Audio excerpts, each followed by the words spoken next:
minutes plus tard, ils me disent non, non, il faut un autre. On va jouer pendant 5 minutes. Donc, on essaie de marquer, on pousse et tout, etc. Eux, ils poussent aussi pour marquer parce que eux aussi, ils pourraient se qualifier s'ils nous battaient. Ludo, Julie, il récupère la balle et il dégage. Ça fait une ouverture. Il part comme ça, à ras du sol. Et elle passe devant moi comme ça. Il commence à courir. Et je cours et je prends la balle. Et c'est là où je passe devant le défenseur. J'arrive devant le gardien. Je fais feinte, j'attends qu'il tombe. Et après, je marque. Et après, c'est là où je pars. Je vais être devant le cop et je me mets à genoux. Mais moi, je pense que je suis tout seul. Et après, je vois tout le monde me sauter dessus. Tout le monde. Il y a le gardien de but, il y a remplaçant avec leur parqueur. Il manquait plus que le kinéo. Tout ça fait que ce but, pour moi, il est mémorable. Tu te dis, putain, c'est un vrai sport collectif qu'on fait. En plus, tu vois, comme je suis juste en bas, juste devant les grilles, il y avait encore des grilles à l'époque, tu vois tous les mecs qui descendent. Toute cette image, elle est exceptionnelle. Elle est exceptionnelle.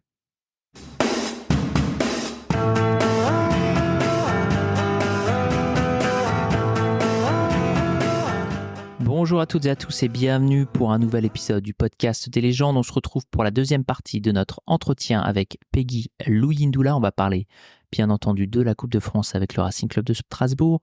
On va parler en longueur de son conflit avec le Paris Saint-Germain, de son passage à l'OM, aux Red Bulls et bien entendu de ses années lyonnaises. C'est parti. On n'avait pas parlé de l'épopée en Coupe de France où tu as ce match exceptionnel contre Nantes où tu marques ce but qui donne des poussées de chaleur à Jean-Michel Larquet qui t'appelle Ray Parlour de la Méno. Tu te souviens un petit peu de ce match de manière générale? Est-ce que tu as un souvenir photographique de tous tes matchs? Ouais, j'ai une assez bonne mémoire des matchs que j'ai joués. Bah, il y en a, c'est un peu plus compliqué, mais Ouais, en si je te dis général, Guignon, Strasbourg, tu t'en souviendrais de ça? ouais, je m'en souviendrai parce qu'on était en Coupe de France et mon père était venu au match avec mon meilleur ami, je me rappelle. On était perdus dans la campagne et j'ai un souvenir fort d'un journaliste qui était venu m'interviewer et il avait mangé des escargots à l'ail et c'était une horreur. J'y arrivais pas et donc je me rappelle bien du match contre Guignon.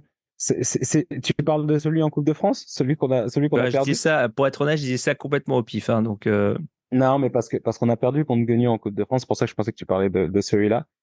Et on a perdu contre Guignon et après c'est là où ils ont gagné c'est vrai qu'ils arrivent en le finale, Paris ouais. Saint-Germain. Tu te rappelles? C'est Oui. Sylvain Distin derrière Ouais, bien sûr. avec les cheveux blonds et tout, etc.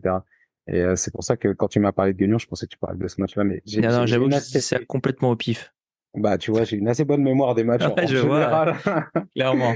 Donc, demi-finale, Nantes qui était, il me semble, c'est l'année où Nantes est super fort. Ils viennent de gagner le titre quelques années auparavant. Ils ont encore une grosse ossature. C'est une bonne équipe de Nantes. Je crois ils sont pas champions l'année d'avant. Ouais, je crois que c'est l'année où ils sont champions, c'est Ils sont champions l'année 2000-2001, d'avant. ouais. Elle est... Ils sont champions l'année d'avant et ils gagnent la Coupe de France l'année d'avant et l'année d'avant. Donc ils sont sur C'est 3 ça. titres de suite. Exactement, c'est ça. Pour resituer pour les auditeurs, c'est la crise à Strasbourg. Il n'y a vraiment pas une super ambiance, comme tu l'avais dit un peu plus tôt. La Coupe de France, c'est un peu la bouffée d'air frais pour le club. Demi-finale contre Nantes, le Racing clairement pas favori.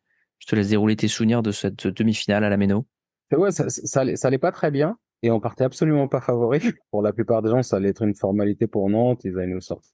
J'ai pas un grand souvenir de l'avant-match, en fait. C'est plutôt le match en lui-même où en fait, en général, dans les matchs comme ça, tu sens si ça part bien ou si ça va être catastrophique.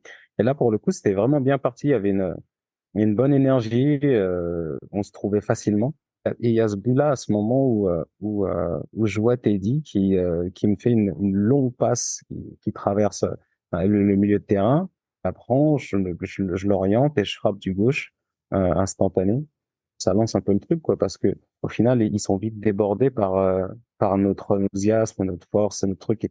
Et ça devait être choquant pour eux parce que on n'avait pas du tout ni cet enthousiasme ni cette force pendant les matchs de championnat. Je pense que ça a dû les surprendre quelque part. Ouais. Alors, à ton avis, qu'est-ce qui a fait changer justement ça, que une équipe qui peine vraiment en championnat, c'était vraiment l'envie de rapporter un trophée? Dans mes souvenirs déjà, je me souviens qu'il n'y avait pas un gros engouement autour de cette équipe. Il y avait cette espèce de... Vraiment, c'est la période noire. Je vois qu'il y avait 17 000 spectateurs à la Méno, ce qui veut dire que la Méno était quoi, quasiment moitié vide, pour peut-être pas moitié, mais en tout cas clairement qui n'avait pas fait le plein pour une demi-finale de Coupe de France, ce qui paraît quand même incroyable. Ouais, c'est une période compliquée parce qu'en plus, on était quasiment condamnés à descendre. Il y avait une vraie fracture entre nous et le public. Une fracture indéfinie, c'était plutôt comme dans une famille quand on se fait la gueule, quoi. Donc, ils nous faisaient la gueule, en fait. C'était vraiment ça, quoi. Ouais. Et du coup, pour prouver, ils venaient pas, quoi. Tu marques ce but superbe, vraiment frappe pleine lucarne du gauche de 25-30 mètres. 3 buts qui suivent après. Qualification pour la finale à Paris, bien entendu. Et quelle est l'ambiance du match là? Est-ce que tu sens c'est toujours la gueule? Est-ce que tu sens que il y a des joueurs, des supporters qui commencent un petit peu à retourner leur veste? Non, non, non, non, non. La finale, c'était vraiment autre chose. C'est, c'était vraiment une ambiance particulière, hein, parce que la finale, c'était vraiment autre chose. Les gens étaient heureux qu'on soit en finale. Ils étaient fiers parce que, évidemment, Strasbourg en finale de Coupe de France, etc. Il faut la gagner pour le palmarès. En fait, tout le chemin qui mène à la finale jusqu'à la finale, tu sens vraiment l'engouement des gens. Ils sont contents. Ils se préparent pour monter à Paris. Ils y vont avec beaucoup de joie, etc., etc. Et après, il y a cette finale qui n'est pas non plus une finale extraordinaire. C'est Strasbourg-Amiens, un club de Ligue et Strasbourg qui va pas très bien en Ligue 1. La finale est pas super jolie, elle est fermée, elle est pas d'un très haut niveau technique. Au final, on gagne sur penalty. Et en fait, tu vois, il y a tout ça. Donc, il y a la construction de l'histoire de la finale, donc la préparation avec les supporters qui préparent, les tifos, la montée à Paris, le fil pour acheter des places pour le match. Ensuite, il y a le match et à la fin, on porte la coupe, on célèbre avec les supporters et ça s'arrête là, en fait.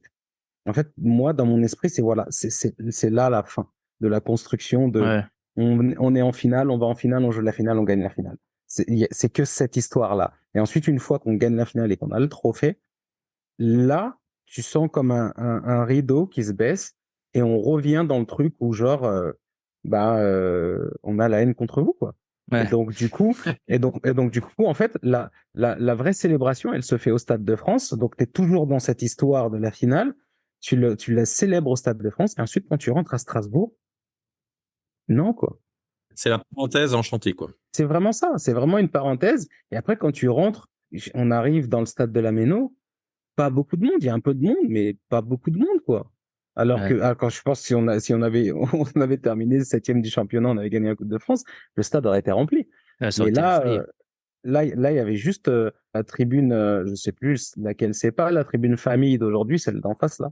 Tu Ouais. vois, quand tu rentres sur le terrain, celle de Tribune Banque gauche. Populaire. Ouais. En tout cas, ça s'appelait comme ça à l'époque. C'est ça, exactement. Il y a celle-là qui est partiellement remplie. Elle est pas pleine, mais elle est aux trois quarts remplie, on va dire. Dans mes souvenirs, c'est le reste du stade est vide, quoi. Et après, on va à la mairie. On arrive sur le petit balcon, là, tu sais, à la mairie, qui est surélevé parce que Ouais, ouais. c'est pas très haut, mais c'est un tout petit peu surélevé. Tu vois le balcon de la mairie. On Ouais, bien arrive là sûr. avec la Coupe de France et sans te mentir, il y avait 100 personnes devant nous. Ouais. Non, mais je me souviens qu'il y avait surtout. Il y Alors, avait est-ce que vous personne. Il y venez avait par 100 personnes.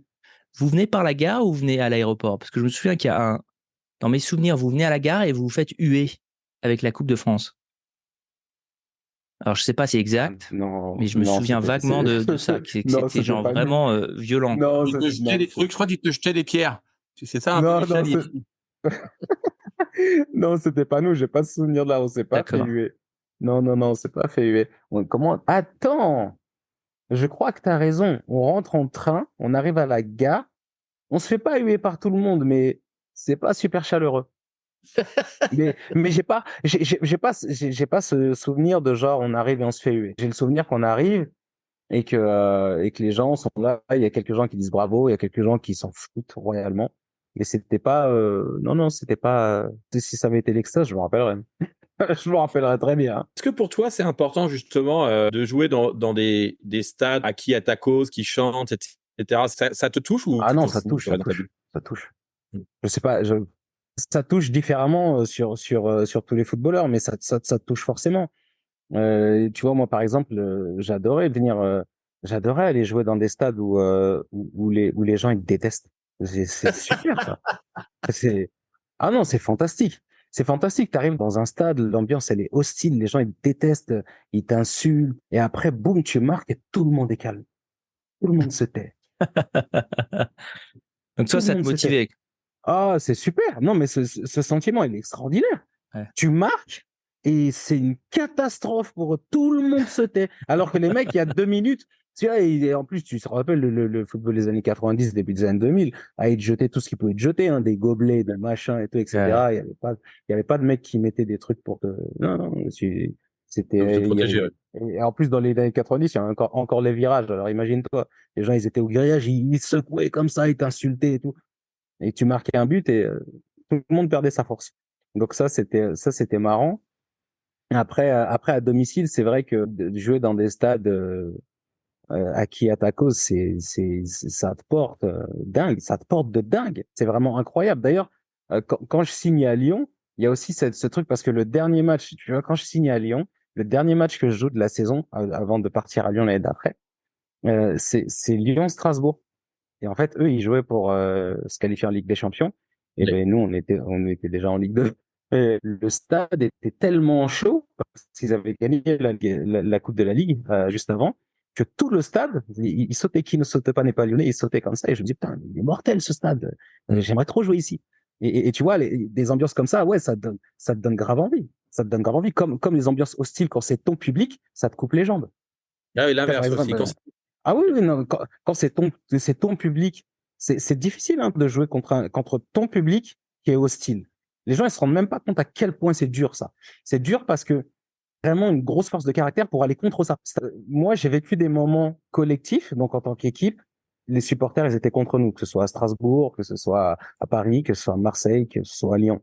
Dans toute une carrière, tu vis des moments comme ça où les supporters ils sont fâchés parce que tu as un mauvais passage et ils sont contre vous. Et j'ai vécu aussi des moments où les supporters ils étaient contre moi personnellement, où tu es ciblé. Donc, Ouais. c'est deux choses différentes en fait. Il faut une énorme force mentale dans les deux cas. Mais en fait, je trouve ça plus facile quand c'est collectif. Parce que en fait, quand c'est collectif, moi, j'ai pas de problème avec ça. Le public déteste toute l'équipe, j'ai pas de problème. Et je vais Ouais. toujours tout faire pour essayer d'inverser la tendance. Mais ce qui est compliqué, c'est que tu joues avec des mecs, des fois, qui, eux, ont peur. Ils veulent pas le ballon. Et il y a rien de pire dans un match de foot qu'avoir un coéquipier qui ne veut pas le ballon. Parce que quand toi, tu veux le ballon et que t'as pas peur et que tu prends la balle et que tu essayes de faire des trucs, etc., et que tu cherches tes coéquipiers et ils se cachent derrière les autres, quand tu perds la balle, les gens dans les tribunes ils disent c'est toi qui as perdu la balle. Donc c'est toi Et qui. donc ça, Tu vois ce que je veux dire ça existe vraiment. T'as joué dans des équipes où les mecs avaient vraiment peur. Pour l'œil de l'amateur, ça se verra pas, alors que vous, sur le terrain, c'est évident, quoi. Ça peut pas se voir. Quand tu es dans une tribune, quand tu es un amateur, quand tu regardes, etc., les gens, ils ont pas la connaissance pour voir qu'un mec, il se cache. Parce qu'un mec qui se cache, c'est subtil. C'est Ouais. très subtil. C'est-à-dire qu'il se met dans une position où, en fait, toi, pour que tu fasses une passe, ça va forcément être une passe risquée. C'est pas une passe Ouais. impossible. Ouais, C'est une bien passe sûr. risquée. Tu vois ce que je C'est veux toi dire? c'est toi qui va avoir l'air d'un toto, quoi. Parce qu'elle va être ratée. Donc, exactement. Et donc, du coup, les gens, ils voient pas que les mecs qui se cachent, ils voient pas. Et des fois, tu joues avec une équipe où tu as 5 mecs qui se cachent. Quand tu as 5 mecs qui se cachent, c'est mort. Alors, comment tu gères ça dans le vestiaire? Le coach, il doit s'en rendre compte. Ça doit créer un ressentiment énorme au sein de l'équipe, C'est ce qui doit impossible. faire encore C'est pire, ça impossible. doit Mais faire empirer la chose, quoi. c'est super dur pour le coach parce que le coach, il peut pas nommément dire, ouais, toi, qu'est-ce que tu fais? Parce que Ouais. le mec, du coup, il a une crainte que le mec soit complètement sorti du match et que ce soit pire. Donc, en règle générale, les coachs, qu'est-ce qu'ils font? Ils vont partir sur les gens qui ont plus la possibilité de soutenir ça. Donc, ils vont aller contre les mecs qui, eux, n'ont pas peur. Et ils Ouais. vont dire, ah, Peggy, tu te caches. Ah, tu fais chier, prends la balle, fais ci, fais D'accord. ça. Parce qu'ils savent que moi, je vais dire, mais non, mais j'étais là, etc., qu'on va voir. Donc, ils vont contre les mecs qui, eux, n'ont pas peur. Et donc, du coup, les mecs qui ont peur, on leur dit rien et ils restent dans leur truc et ils se disent, c'est bon, on n'a pas parlé de moi. Parce que si tu leur parles, ah bah, c'est pire. Là, du coup, faut les sortir. Mais comment tu fais pour sortir 5 joueurs? C'est pas comme aujourd'hui, hein, où tu peux sortir 6 joueurs. Avant, c'était que trop. Ouais, c'est vrai. Mais est-ce que toi, ça t'est déjà arrivé de te cacher pour le coup? Non, jamais. Jamais. Je me suis jamais caché. Je me suis jamais caché. Et par contre, ça a beaucoup joué contre moi. Parce que même quand je me cachais pas, ça faisait que des fois, j'étais pas bon et je perdais la balle. Et j'arrivais pas à dribbler. Et je tirais à côté, etc. Donc, comme je me cache pas, ça se voit, en fait. Comment tu regagnes la confiance de tes coéquipiers quand tu te planques comme ça? Parce que ça doit être détestable au sein d'une équipe. Non, tu la regagnes jamais. Tu la regagnes jamais. La saison, elle suit son cours. Et puis à la fin de la saison, les mecs, ils espèrent qu'ils joueront plus avec toi mais tu la regagnes jamais et tu peux pas la regagner. Le milieu du football, c'est un petit milieu, hein. Je sais que les gens qui sont en dehors, ils ont l'impression que le football c'est facile et tous les mecs qui sont dans les tribunes en train de boire un coca, ils se disent ouais, si tu me donnes le même salaire, moi je fais la même chose. Non, mais c'est pas comme ça que ça marche. C'est d'abord tu fais et ensuite on te donne. C'est pas on te donne le salaire et après on t'envoie sur le terrain. Donc il faut remettre les choses dans l'endroit. Et les gens en général, eux, ils prennent les choses à l'envers. Ils disent donne-moi l'argent et je le fais, mais c'est pas comme ça que ça marche. Et donc en gros, comme c'est un petit milieu, parce que c'est un milieu élitiste le football. Il y a des millions et des millions et des millions de gens qui veulent être footballeurs, mais au final, t'as que 500 pros sur des millions. Ouais. Tu vois Non, ce mais que je c'est veux dire? sûr, Et dans ces l'écrémage 500 est pros, incroyable. on se connaît tous. Donc à un moment donné, on se parle. On va se dire ouais, mais non, mais lui laisse tomber. Lui quand il joue, il se chie dessus. Et après, c'est terminé. Les gens, ils se disent, lui, il est comme ça, lui, il est comme ci. Ça va vite après. Ce qui est marrant, c'est qu'il n'y a pas de. Ça sort quand même rarement ce genre d'histoire. Enfin, on n'a pas de. Bon, remarque, honnêtement, Gérard Janvion, quand il parle de Jean-Michel Larquet, c'est ce qu'il dit, hein, Michel. Ouais, qui disait qu'il tâchait pas son short. Ouais. Ouais, d'accord, ça, effectivement, tu vois, le mec qui sort du terrain, et le terrain hyper boueux, le mec qui sort du terrain, il est encore tout propre. Ok, ça, je suis d'accord. Mais ça, c'est peut-être un peu plus subtil. Et puis, j'ai l'impression qu'il y a quand même un code, je sais pas si c'est un code d'honneur, mais vous allez pas balancer le coéquipier. La preuve, toi, tu nous dis pas qui c'est, par exemple. Même, je sais pas, 15, 20 ans plus tard, tu continues à les protéger. En règle générale, moi, j'essaie de faire les choses qui ont un but. Et le but, c'est que l'équipe progresse et que c'est qu'on soit mieux et qu'on soit tous mieux en tant qu'équipe et qu'on aille de l'avant, qu'on gagne des titres. C'est ça qui est important. Et donc l'important, c'est d'aller voir les gens sur le moment et de leur dire, tu me fais chier, en fait, tu te caches. Arrête de faire ça, montre-toi, sinon je peux pas jouer avec toi, etc. Mais après, de le dire dans la presse, ça a pas de sens, ça a pas de but. Ouais. Quel but ça? Qu'est-ce que ça va apporter? À part une polémique, les gens qui cherchent des choses croustillantes, ou pour les gens qui veulent rabaisser les personnes qu'ils aiment pas, parce que dans le foot, t'as des fans et t'as des gens qui t'aiment pas, comme dans Ouais. la vie d'ailleurs. Les footballeurs, ils sont aussi très solidaires tous ensemble par rapport à ça, parce que en fait, c'est nous contre le reste du monde. La plupart du temps, tous les footballeurs, ce qu'ils vivent, c'est que ils se font critiquer à un moment ou à un autre dans leur vie, que ce soit par un journaliste, par un fan ou par X. Tous les footballeurs ressentent ça. Donc, ils vont pas aller, eux, alimenter la machine à critique contre quelqu'un qui est de son milieu et avec qui on vit en fait la même chose. On vit tous la même chose. Donc, on peut être dur envers nous-mêmes, entre nous, mais on donnera jamais quelque chose à l'extérieur pour qu'il soit dur avec nous. Parce que demain, ça peut être moi, demain, ça peut être un autre, demain, ça peut être un autre coéquipier, etc. Il y a ces choses-là qui sont vraiment dures à vivre pour les joueurs. Ça atteint ton équilibre mental. Et on en parle beaucoup aujourd'hui de l'équipe mentale, mais parce que il est encore plus attaqué parce qu'il y a les réseaux sociaux et que l'information tourne beaucoup plus vite. Donc toute cette brutalité, si toi t'es pas capable en gros, protéger les tiens, eh ben, tu fais pas partie du groupe, en fait. Et justement, en termes de préparation mentale, en période de difficulté comme ça, quand l'équipe est séparée en deux, quand tu es visé individuellement par les supporters, ce genre de choses, est-ce qu'au sein du club, tu as des préparateurs mentaux qui te Non. permettent justement de gérer ce genre de trucs? Non, à notre époque, il n'y en avait pas. Je sais pas s'ils en ont aujourd'hui, mais c'est important. Mais à notre époque, il y avait zéro. Il n'y a pas de préparateur mental. Le paradoxe dans tout ça, c'est que cette solidarité, elle est à géométrie variable. C'est-à-dire que tu vas pas balancer quelqu'un comme ça à l'extérieur pour lui porter préjudice, mais en même temps, quand il y en a un qui se fait attaquer, il y a très peu de gens collectivement qui viennent à sa rescousse. Les gens en général, ils se disent bon, c'est pas moi, et celui, je vais rien dire, je vais rester en moi parce que sinon, on va m'attaquer aussi. Et en fait, t'es spectateur et tu regardes les autres se faire attaquer. Pour en revenir à l'exemple de tes coéquipiers qui se cachent, à la fin du match, qui prennent leurs responsabilités, vous les prenez entre quatre yeux, ces coéquipiers, vous leur dites, écoutez les gars, vous pouvez pas nous refaire ce genre de coup. Comment ça se passe? Ça marche pas, ça. C'est très compliqué. Et ça marche pas. En général, tu vois, quand ça va vraiment pas, tu vois toutes les équipes, tu vois dans la phrase légendaire de on s'est dit les choses. Ouais. Le groupe vit bien. Ouais. On s'est, Dans tout groupe de management, si tu peux travailler avec n'importe qui, à un moment donné, même si tu veux rendre le verbe ouvert, la parole ouverte, t'auras personne qui dira la vérité complètement. T'as personne qui ose le dire. Exactement. Et du coup, Ça provoque des réunions collectives, des trucs, des machins. J'ai très rarement vu dans toute ma carrière des réunions d'équipes, de groupes qui sont productives et qui aillent dans le bon sens. 80% du temps, c'est du bluff. Et on s'est réunis et en fait, on espère que ça ira mieux sur le terrain, qu'il y ait un coup du sort et que la chance, elle tourne dans notre sens pour dire, ah, on s'est parlé, ça marche mieux. Mais c'est pas le fait qu'on se soit parlé que ça marche. Hein. Ouais. C'est des fois, c'est juste la chance ou c'est juste que ça a tourné dans le bon sens et que au lieu de prendre le but à la 5e minute qui coupe les jambes de toute l'équipe, ben cette fois-ci, on l'a marqué nous à la 5e minute et ça a donné plus d'énergie collective. C'est tout. Ouais. Il n'y a rien de psychologique là-dedans. Alors, il y a cette image, généralement, la plupart des joueurs se disent, bon, de toute façon, moi, je me barre à la fin de l'année et mon agent est déjà en train d'appeler à droite, à gauche. Et du coup, il n'y a pas cette idée de on va sauver le club coûte que coûte, à moins que ce soit vraiment le club de formation du joueur, quoi. Est-ce que c'est exact, cette idée de joueur un peu mercenaire, ou c'est un peu une généralisation? C'est le marché qui veut ça.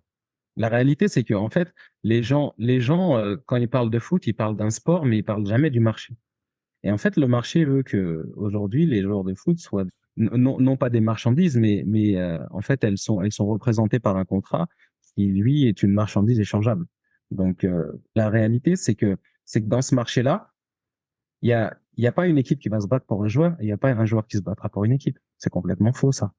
Parce que le jour où un club a envie de mettre un joueur à l'écart, il le met à l'écart et il prend plus soin de lui et il le laisse dépérir parce que soit il le met en torsion pour que le joueur accepte ce que le club veut de lui et du coup les autres joueurs autour ils le voient ça. Ok, quel joueur va se dire je vais tout donner pour un club qui serait capable de me mettre à l'écart au moment où il a plus besoin de moi. C'est le marché qui fait ça. Le marché rend le joueur individualiste et marché rend le club mercantile. C'est tout.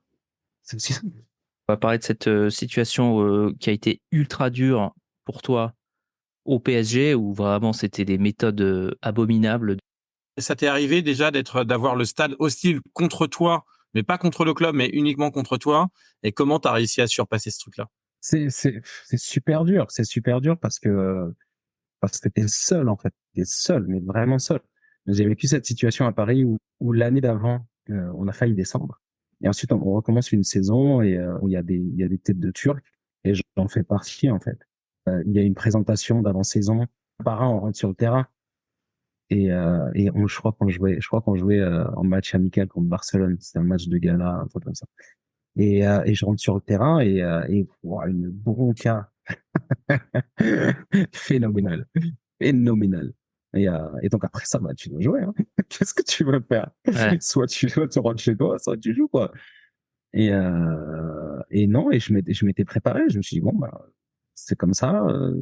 Les gens ils vont être contre moi, ils vont me siffler, etc. Mais le seul moyen que j'ai, parce que moi je connais qu'un seul truc, une certitude qui reste ancrée en moi, c'est que quand il y a quelqu'un vient au stade, un supporter ou un fan, quand il vient au stade, même s'il te déteste, même s'il te déteste du plus profond de son cœur, quand tu vas marquer, il va se lever.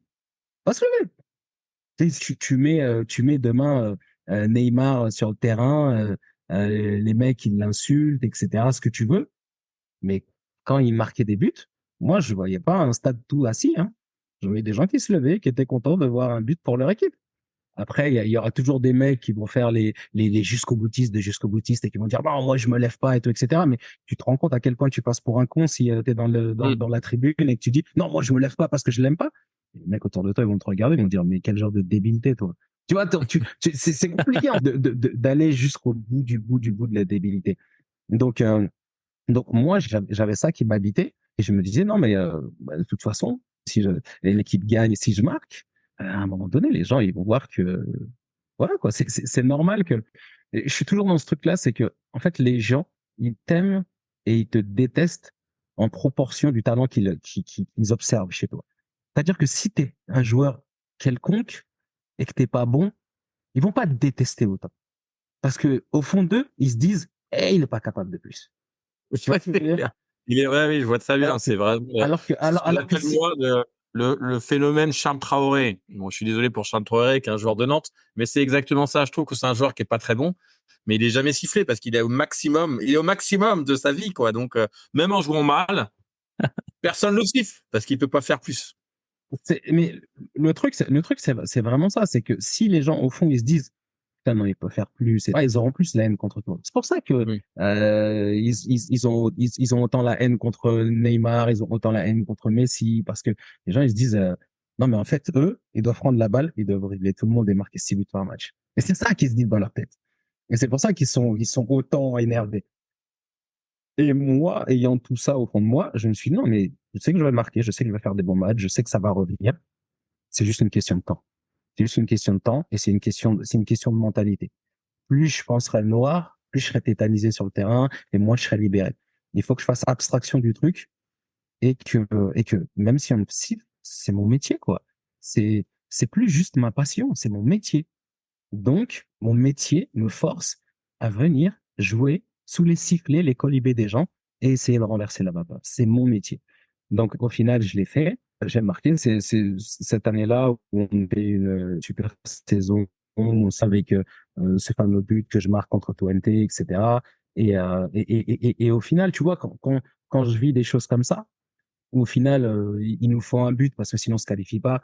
Mais on n'est pas dans un demi-finale de Ligue des Champions, là. On est dans un tour qualificatif, etc. Mais c'est ce qui fait vibrer les gens et c'est ce qui leur donne de l'émotion, et quel que soit le niveau. Si l'enjeu, si l'enjeu fait que ton émotion est forte, on s'en fout après du match. Est-ce que c'était un quart de finale, demi-finale? Tu vois, tout à l'heure, on parlait de Nantes. Je me rappelais même plus si c'était quart de finale ou demi-finale. En fait, on s'en fout. C'est l'instant et l'émotion que tu procures. Et en fait, l'émotion que j'ai procurée aux gens à ce moment-là, de ce but de Twente, et l'émotion que j'ai vécue, parce que c'était fort, en fait. C'est que je pars, je vais face au COP, il y a tous les remplaçants qui courent. Et c'est pas des choses que tu vis tout le temps dans une carrière de footballeur. C'est pas tous les buts que tu marques où tout le monde a l'impression d'être libéré, que tout le banc court à l'autre bout du stade, parce que c'était carrément l'autre bout du stade, hein. Quand tu te lèves, tu as toute l'équipe qui est là et tu regardes le banc il est vide. Il y a personne et vous êtes tous devant le COP est en folie et ça c'est une sensation incroyable. Et quand tu te dis que ben je sais pas 3 mois, 4 mois, 5 mois, 6 mois avant tu rentrais et tout le monde t'insultait, tu te dis ouais le foot c'est magique en fait. Le foot c'est magique. Jamais tu sais pas ce qui va t'arriver dans le futur. Tu es toujours à la recherche d'une émotion incroyable et c'est ça qui te fait avancer, c'est ça qui te fait aller et c'est ça qui te fait te battre en fait. Mais alors, comment tu expliques, toi, qu'il y a eu le retournement, entre guillemets, quoi? Tu passes du statut du joueur qui joue quasiment le plus de matchs consécutivement, le statut du sauveur lors de le PSG qui a failli descendre une ou deux saisons avant, tu marques des buts hyper précieux. Après ton transfert de Levante, ensuite tu marques, je crois, 7 buts lors de la campagne du PSG en Ligue de l'UEFA qui est interrompue en quart contre le Dynamo de Kiev, avec des retournements incroyables. On était à la lutte avec une autre équipe. Et en fait, eux étaient en train de marquer sur les autres termes. Donc, en fait, à chaque fois qu'il y avait un but, je demandais au banc et le banc, il me disait encore un autre, encore un autre. Je disais, à un moment donné, il faut que ça, encore un autre. Fallait que vous marquiez plus.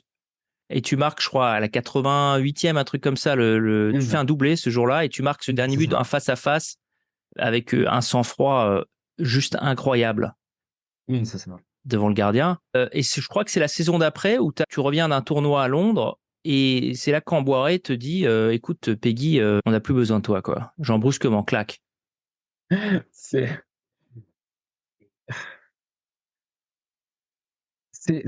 fait,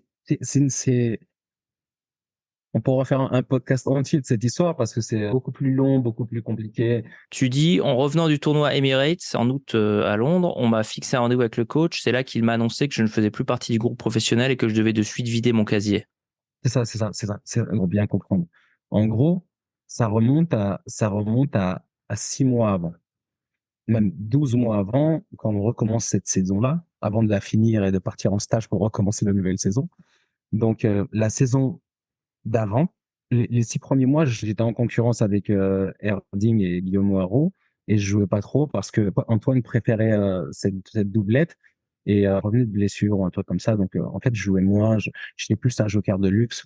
J'étais assez important dans la rotation, mais j'étais plus joker. Donc, à la trêve, je vais le voir et je lui demande de partir parce que je voulais partir. J'avais une possibilité de partir à West Ham et je voulais partir. Donc, je lui demande de partir et in fine, il me convainc de rester.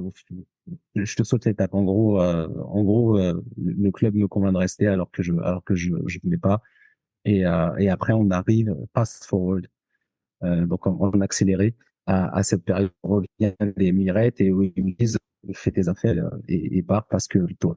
Mais par contre, quand le club me dit ça, il me dit pas fais tes affaires, on se serre la main, merci pour Samir Fandus, t'es resté 6 ans et demi ou 7 ans au club, Ouais. vas-y pars. Non, ils me disent on va te vendre.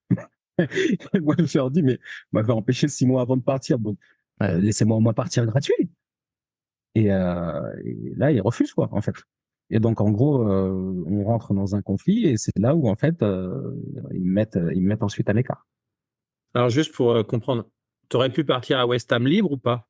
Non, mais West Ham, pour le coup, il payait un transfert 6 mois avant. D'accord.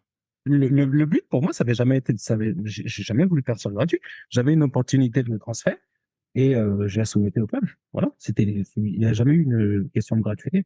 C'est juste quand je suis revenu et qu'on m'a mis à l'écart, c'est bon, au lieu de me mettre à l'écart, laissez-moi partir gratuit. Ça serait tranquille. Et il y a toutes ces petites mesquineries que le club fait justement pour te faire chier, hein, pour le dire clairement. Ils te font un costume sur mesure et qu'ils te le donnent pas. Je sais pas ce qu'ils en font, mais apparemment ils préfèrent le gâcher plutôt que de te le donner. J'avais oublié ça, c'est vrai. J'avais oublié ça.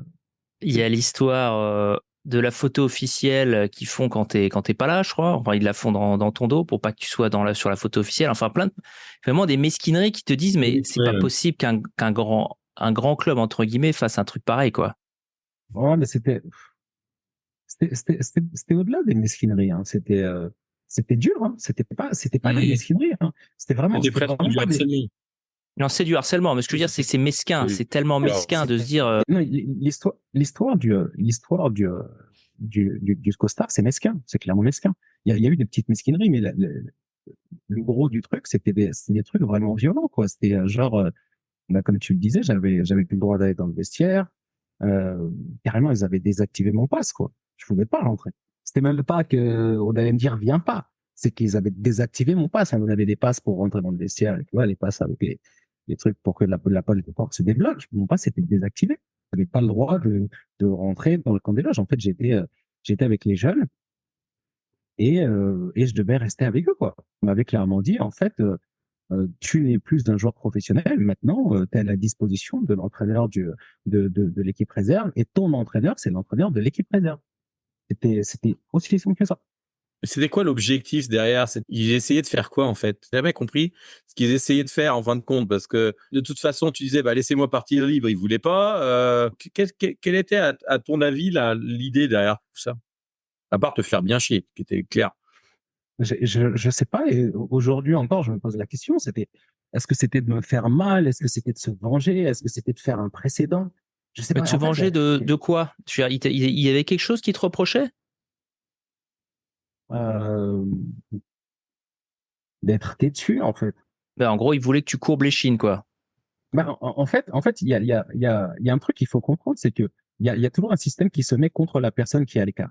Que ce soit moi ou X, hein, en gros. C'est que le système fait que tout le monde se rameute derrière l'agresseur. C'est-à-dire que même quand tu vas être en ville, quand tu vas être avec les enfants ou pas, bah, tu vas rencontrer des gens. Et je pense que Neymar, Marco ont dû subir la même chose. Des gens qui vont venir et qui vont venir face à toi et qui vont te dire dégage du club, on veut plus de toi. Comme si tu parlais à ton employeur, quoi. Mais des mecs de la rue que tu connais pas, des gens qui sont juste des fans ou des suiveurs du club ou des amoureux du club et qui viennent et pleine face et te disent hey, faut que tu dégages maintenant. C'est quoi que tu comprends pas? Faut que tu dégages maintenant. Et en fait, c'est là où tu te dis le but c'est quoi? Et quand Guillaume me pose la question, le but c'est quoi? Ou toi, Michel, je me pose la question aussi parce qu'il y a plusieurs axes. Le premier axe, c'est soit te casser en tant que personne, casser ta personne pour que tu craques totalement, soit faire un précédent pour dire aux joueurs, oh, vous avez vu ce qu'on a fait à l'autre là? Ou alors une vengeance de personne. Il y a une personne qui se dit, bah moi, lui, j'en veux plus, donc je vais mettre en route toute la machine pour le faire partir. Moi, je vois que ces 3 options. Au-delà de ça, je vois pas, en fait, je vois pas l'intérêt. Il y a même pas d'intérêt. Ça se passe au moment où les Qataris arrivent au club, hein. Et Jean-Claude Blanc qui, alors je crois qu'il y a une autre anecdote incroyable où il envoie une lettre à tous les clubs de Ligue 1 pour dire que t'es un enfoiré, un truc dans le genre. Ouais, ouais, ça, c'était pas mal aussi. Et en fait, moi, je leur ai dit à un moment donné, mais ben, c'est compliqué parce que vous me dites pars, et en même temps, vous dites vous envoyez une lettre à tout le monde en disant je suis une merde. Donc, il va me prendre. Ouais, c'est complètement illogique, quoi. Ouais. Ouais, et tu vois, et je leur ai dit ça pendant les confrontations, pendant les trucs et tout, etc. Je leur ai dit, mais en fait, ça n'a pas de sens. Si on a un but commun, on devrait justement s'associer dans ce but commun, c'est-à-dire que je parte. Mais si en fait, moi j'essaye de partir et que je vous demande une faveur de me libérer librement et que vous au final vous me dites bah non, on te libère pas librement et en plus de ça, on va envoyer une lettre à tout le monde Pour en dire à disant quel que point tu es vraiment un naze. ah, c'est ça en fait. Ben, comment on fait en fait et on en revient à la question. Mais au final, c'est quoi le but? À moins que l'idée, c'était que toi, tu les payes pour partir. Vraiment, je vois pas du tout quel était l'intérêt. Libérez-moi, quoi. Je paye, libérez-moi. Donc, ça, Ouais, ouais. ça n'a. Ouais, non, mais ils m'ont jamais demandé, moi, de payer pour partir. Ils m'ont jamais demandé ça. Donc, c'est pour ça que c'est encore plus incompréhensible. Mais après, moi, quand je leur disais ça, ils me répondaient rien. En fait, ils le voyaient encore une fois comme de l'arrogance de ma part. En gros, euh, en gros, déjà, comment t'as su? Parce que la vérité, c'est que je l'ai su parce que il y a un président de club qui m'a donné le courrier. Sinon, je l'aurais jamais su. Merci Et, Strasbourg. et du coup, moi, quand je leur dis ça, quand je leur explique et tout, etc., ils y voient encore une sorte d'arrogance de ma part. En gros, qu'est-ce que toi, tu viens faire le philosophe et qu'est-ce que toi, tu viens nous apprendre? Qu'est-ce que tu as à nous apprendre? Et pourquoi tu prends tes grands airs? Et pourquoi, encore une fois, tu nous toises ou tu nous prends de haut? Alors que non, absolument pas. Je me défends. Comme n'importe quelle personne Non, se mais surtout défendrait dans qu'il une t'empêchait situation en pareille. gros de faire ton métier, quoi. Tu disais tout à l'heure c'est ta passion, mais c'est ton job, quoi. Il t'empêchait de faire ton job. De faire l'avocat du diable, hein. T'as pas un moment où tu t'es dit bon, je suis payé pas mal et je peux rester chez moi à jouer aux jeux vidéo. Ça t'a pas rassuré de dire bon bah tu sais quoi, je laisse tomber. Les gars ils me payent à ne rien faire. Bon bah je vais rien faire. Et je sais que c'est une question débile parce que t'es un sportif, t'es un athlète, t'es un sportif de haut niveau et donc évidemment que ça va pas te satisfaire. Mais est-ce que ça t'est passé par la tête? Non, parce que j'avais un réel problème. J'avais un réel problème, c'est que en fait, aux yeux des gens qui étaient des jusqu'au-boutistes et fans du PSG, j'étais le mal. J'incarnais le mal parce que je voulais pas partir. Alors que j'étais pas en train de raider les finances du club, hein. Mais j'étais le mal. Et aux yeux de certaines personnes et de la façon dont j'ai été décrit, ben, je devenais quelqu'un de mauvais. Et en fait, moi, je me disais, non, il faut que je lave mon honneur, il faut que je lave mon image. Je peux pas partir comme ça. Parce qu'il y a plein de gens qui me disaient, en gros, ah, mais qu'est-ce que tu te prends la tête? Va jouer, je te dis n'importe quoi, va jouer à Reims, va jouer à Lorient, va jouer à truc. Tu vois, il me dit des trucs comme ça. Mais t'as plein de clubs qui te prendraient, vas-y, prends pas la tête, etc., etc. Et effectivement, comme tu dis, j'aurais pu me dire, non, mais moi, je reste à la maison, je suis payé, euh, bien payé, etc. Et en fait, moi, je suis parti dans le contre-pied total. Et c'était peut-être une erreur de ma part. Et c'est aussi ce qui caractérise ma personne. C'est que, en fait, plus j'entendais, en gros, mais qu'est-ce qui se plaint, lui? De toute façon, il est payé, mais moi, je le fais tous les jours, hein, ce qu'il fait, hein. On me paye et je reste chez moi. Exactement ce que tu dis, Michel, en gros. Ouais. Je prends de l'argent, beaucoup d'argent, et je reste chez moi et je joue à la PlayStation. Mais en fait, il y a tout ce qui vient derrière. Le fait que on te harcèle, le fait qu'on te mette des trucs, le fait qu'on t'interdise, le fait qu'on t'interdise de voir tes potes, le fait qu'on t'interdise d'avoir la joie d'être avec tes coéquipiers avec qui tu as passé 6 ans avant. Tu vois ce que je veux dire? Tout ça, ça joue dans ta tête et mentalement, ça te pèse. Moi, je suis parti dans un truc, dans une croisade pour essayer d'expliquer aux gens que, en fait, il y a pas une somme qui existe avec laquelle tu peux m'acheter. Tu peux pas me dire, je te donne 15 millions d'euros et tu me laisses te harceler. Il n'y a pas une somme qui va faire ça. Je préfère que tu ne me donnes rien et que tu me laisses tranquille. Je préfère avoir une paix d'esprit, une paix mentale, une paix physique, être sain et rien touché. Plutôt que tu me dises 15 millions et je vais te harceler tous les jours. Parce que Et là, ça ne d'ailleurs, vaut pas pour moi. Enfin, c'était pas un 15 millions, c'était grosso modo ton oh, salaire. oui, oui, Mais non, c'était ton salaire, c'est grosso modo, je te paye, oui, donc je te harcèle. mais pour certaines personnes, c'était genre, mais qu'est-ce qu'il dit, lui? Pourquoi il se plaint? Il prend le Non, je col sais, que moi. c'est typique du franchouillard, le mec qui sont sur ce que tu disais avant, quoi. Si moi aussi on payait pareil, je mettrais des buts. C'est pour ça que je pose cette question qui est débile, et qui ne veut rien dire, mais juste parce que Non, je elle est pense que pas, tu as dû l'entendre non, non, beaucoup non. et que ça a dû Au te rendre fou. contraire. Au contraire, Michel, elle est absolument pas débile. Elle est essentielle. La question, elle est pas débile. Elle est essentielle. Elle est essentielle. C'est-à-dire que c'est une question philosophique. C'est une question de personne. C'est-à-dire, est-ce que toi, en tant que personne, tu accepterais qu'on te chie dessus pour une somme? Moi, ma réponse est non. Si toi, tu viens et tu me dis, mais moi, ils peuvent me harceler, je prends 15 millions, très bien. Très bien, grand bien t'en face. Si c'est ça ta philosophie, si c'est ça ta mentalité, et si c'est ça tes principes de vie, mais je peux pas, moi, aller contre toi. Mais de la même manière que tu ne peux pas aller contre mes principes de vie, Bien qui sûr. font que même si tu me payes et même si tu me donnes 1 million, je n'accepte pas que tu me chies dessus. C'est tout. Pas d'histoire. Moi, c'est juste ça que je voulais dire. Ah, c'est tout à ton honneur. Est-ce que dans cette période, Paris est venu en disant, voilà, on a trouvé un club, tu pars on sait rien, à Katmandou, Pas un seul. jamais. Pas un seul. En fait, on était dans un vrai conflit. On était dans un réel conflit. Un conflit de euh, tu vas lâcher, tu vas craquer. Et alors, craquer pour eux, c'était quoi exactement? Je sais pas, en fait, que je vienne et que je leur dise, bon, ok, c'est bon, je vais me trouver un club, même si un club de Ligue 2 vient demain, ou de National, ou bien même aller jouer en amateur, je casse mon contrat et je pars. Ah, d'accord. Moi, j'ai l'impression, mais je te dis ça, mais peut-être que c'était pas ça. Ce qui est fou dans cette histoire, c'est que c'est pas la seule à ce moment-là. Il y a aussi le cas, entre guillemets, il y a Edel, il y a Cessignon, il y a Roten. Donc, il y a plein de. Non, ça, c'était avant moi. Ouais, c'est ça. C'est avant, mais je veux dire, c'est dans la même période, entre guillemets, quoi. C'est qu'il y avait vraiment, au sein du PSG, une façon de gérer le personnel qui était tout à fait unique.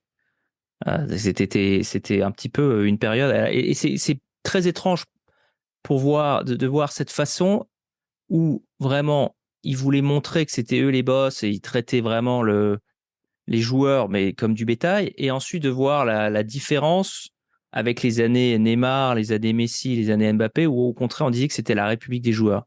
C'est pas tout à fait vrai, Michel. Parce que quand tu regardes comment ont été traités les joueurs comme Draxler, c'est la même chose. Tu les pousses vers la sortie par tous les moyens possibles et tu les loftes quand même. Tu vois, le principe du loft Non, qui est né dans cette période-là. tu les lofts, mais tu les pourris pas comme ils ont pourri Peggy. Peggy, c'était genre, je te loft, mais en plus, je te traite Oui, vraiment mais comme de la merde. c'était pas la même époque. Et en fait, euh, pour le coup, mon combat, il leur a servi aux joueurs, même si c'est pas optimal, hein, c'est toujours pas optimal, mais à ce que clairement, à partir du 1er septembre, tu sois plus dans le lot. Moi, ça a duré pendant, je sais plus, 7 mois, ce truc-là. Alors que là, aujourd'hui, les joueurs, ça peut durer que maximum 2 mois, quoi. Juillet, août. Et après, ils reviennent dans le groupe. Tout ce que je demandais, c'était que, bah, à partir du début de la saison, que je m'entraîne normalement avec Ouais. mes coéquipiers pour avoir la possibilité en décembre d'avoir un niveau décent pour retrouver un club. Basta, c'est tout. C'est tout ce que je demandais. Et aujourd'hui, ça, c'est possible. Avant, ça ne l'était pas. Ton combat a minoré le n'importe quoi. C'est ça. C'est-à-dire que ça a mis une barre au minimum qui est, ouais, non, au moins, on peut pas se permettre plus bas que ce qu'on a fait pour Peggy. Exactement. Il y a un avant et un après moi. Et donc, ouais, au final, juste pour nos auditeurs, donc il y a l'article 507 de la Charte du football qui finalement est appliqué, la commission juridique de la Ligue de football qui oblige le PSG à te réintégrer. Charte qui dit que le club ne peut pas maintenir un joueur sous contrat professionnel à l'écart du dispositif mis en place au sein du club pour la préparation à l'entraînement collectif. En gros, tu peux pas dire aux joueurs, les gars, vous foutez le camp, vous ne pouvez pas vous entraîner avec le reste du club. Finalement, L'article, il est beaucoup plus subtil que ça, en fait. La base du flou, elle se fait sur ce que tu viens de dire. C'est-à-dire que tu ne peux pas, en gros, mettre à l'écart jusqu'à une certaine date, une certaine limite. Mais en fait, l'article, il est beaucoup plus précis. Quand tu le lis, c'est juste une question d'interprétation. L'article, là où il est précis, c'est que, en fait, tu ne peux même pas ne pas donner des conditions équivalentes d'entraînement à un joueur professionnel. C'est-à-dire que si on va au bout du raisonnement, c'est-à-dire que si tu as deux camps des loges, ils ont tellement d'argent qu'ils ont fait un campus 1 et un campus 2. Le joueur professionnel que tu ne peux pas le mettre dans le campus 2 à partir du moment où il n'aura pas les mêmes conditions égales de niveau d'entraînement. Parce que tous les bons joueurs et les joueurs de son niveau, ils sont dans le campus 1. Donc, c'est pas simplement une question d'immobilier. C'est pas simplement une question de structure physique, d'immeubles, Ouais. de terrain, et aussi de niveau d'entraînement et de permission d'être avec des gens qui soient d'un niveau qui te permettent de maintenir ton niveau d'entraînement. Parce que si tu t'entraînes avec des gens qui sont considérés moins bons, moins jeunes, moins forts, etc., tu n'auras pas la possibilité de maintenir ce niveau d'entraînement et ce niveau d'exigence que veut la pratique du football professionnel. Parenthèse fermée, maintenant on peut déconner et rigoler. Non, c'est très bien. Comme tu dis, nous on le voit sur le podcast, c'est que tu as eu des moments charnières en fait dans le foot français. C'est des moments où il y a des joueurs qui font des grèves, il y a des moments où l'affaire Jacques Glassman et ton affaire, c'est aussi un moment charnière. Tu vois, dans la façon dont comme disait Michel, de répartition des pouvoirs entre les clubs et les joueurs. Et le foot, c'est un peu ça aussi. Hein. C'est quand même une question de comment les joueurs s'intègrent dans des clubs et comment les clubs gèrent les joueurs. Et donc, ton moment, c'est quand même un moment charnière parce que sans ton cas, putain, ça aurait pu descendre vraiment dans le n'importe quoi du traitement du joueur. Parce que ça aurait pu continuer dans n'importe quoi. Je pense qu'on a atteint le summum mais ouais. ça aurait pu continuer. Donc c'est pour ça que ouais, c'est un peu grave dans le sens où on a un ton un peu grave, mais c'est quand même charnière en tout cas dans l'histoire du foot français quand même. Alors, juste avant de passer à un autre sujet plus réjouissant, parce que ça va pas être facile de discuter de ça, ça t'a dû te prendre beaucoup d'énergie, beaucoup de patience et ça t'a quand même enlevé parmi beaucoup de temps de jeu à une période où tu étais au top. Est-ce que à ce moment-là, il y a d'autres joueurs qui viennent vers toi, qui prennent soin de toi, qui essayent d'être un peu solidaires, peut-être pas publiquement en tout cas, mais une certaine empathie du vestiaire à ton égard, ou est-ce que c'est vraiment du chacun pour soi Zéro. Waouh. Ouais. Je peux pas le placer autrement. Si c'est pour dire, est-ce que tu as des potes avec qui tu étais dans le vestiaire et que tu voyais dans cette période-là? Oui, je mangeais avec eux au restaurant et tout, etc. Mais c'est un soutien parce que les mecs ils disent bon bah on va pas le laisser dans son coin, on va aller manger au resto avec lui ou on va et encore hein, ceux avec qui j'allais manger au resto, et je pense que il y avait plus de nouveaux que d'anciens, hein. Des mecs que je connaissais pas vraiment quoi. Après dans la prise de position, j'ai pas eu de soutien de joueurs de l'équipe qui sont venus, ils m'ont dit ouais, j'espère que ça va bien, on est tous avec toi et tout, etc. Voilà quoi. Non, ils étaient plus spectateurs et ils se disaient non, bah, à un moment donné, ça va s'arrêter, il va partir et puis quand il sera dans un autre club, on se reparlera quoi. Parce que c'était la norme en fait. On entend toujours la formule consacrée, c'est le milieu du foot, c'est comme ça, c'est chacun pour soi, mais c'est vraiment chacun pour soi. Oui, bien sûr que c'est chacun pour soi. Mais tu le voyais avant parce que tu vois, comme Guillaume le disait, euh, ça aurait pu continuer après moi, mais c'est parce que ça s'était déjà fait avant moi. Et avant moi, qu'est-ce qui se passait? C'est que les mecs, ils étaient mis à changer de club. Et puis après, ensuite, bon, bah, la vie continue. Maintenant, t'as un nouveau club. Ben, on est potes, quoi. On s'appelle. Ah, alors, c'est comment la reprise? Et vous jouez, etc. Mais quand t'es comme ça, et que surtout, t'es vocal comme j'ai été, parce que j'ai été vocal, en fait. Donc, des radioactifs. Des radioactifs. Le mec qui va venir et qui va dire, ouais, tiens, j'appelle Peggy, je prends soin de lui, ou je prends des nouvelles, ou je suis avec lui. Mais direct, les mecs, ils vont te regarder, ils vont dire, ah bon? Ouais, t'es avec lui. Ok. Avec lui alors. Avec lui alors. Ben, c'est ça. Donc les mecs, non, ils osent pas.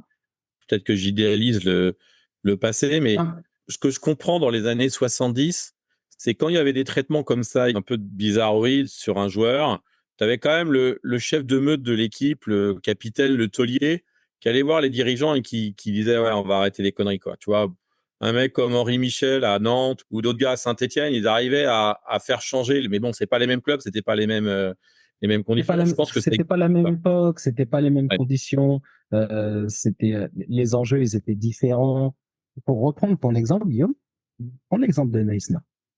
Mm. Prends l'exemple de Neisner. À la base, pour moi, personnellement, c'est un super exemple de solidarité. Et après, on peut me dire ce qu'on veut, ouais, ils l'ont mal fait, etc. La forme, on peut discuter 200 ans sur la forme et on aura tous des avis différents. Mais ces mecs, ils se sont dit, on n'est pas d'accord avec ce que vous réservez à notre pote et on se met tous derrière lui parce qu'on est avec lui et parce que c'est notre pote et parce qu'on est ensemble. C'est rare hein, dans le milieu du foot et dans l'histoire du foot de voir que toute une équipe se met derrière un joueur et le soutient totalement et va jusqu'au bout de ses idées avec lui. Et qu'est-ce que ça a donné? Qu'est-ce que ça a donné? Ça a donné que tout le monde s'est lâché contre eux et on leur a dit que c'était pas simplement gravissime ce qu'ils avaient fait. On leur a dit que c'était une honte mondiale, que mondialement, ils avaient mis la honte sur tout un pays entier parce qu'ils ont soutenu un de leurs potes. Alors la forme, on peut en dire ce qu'on veut, hein, mais quand on dit ouais mec, ce que tu as fait là, c'est la pire chose qui soit arrivée dans toute l'histoire du football mondial. Tu penses que après les gens ils vont se dire on va soutenir les Ouais, mecs qui se dire, font harceler, qui font un truc. Ils se disent mec, oh, toi aussi. Franchement Nico, on t'a dit de décrocher, décroche, et arrête de saouler. Tu vois ce que je veux dire?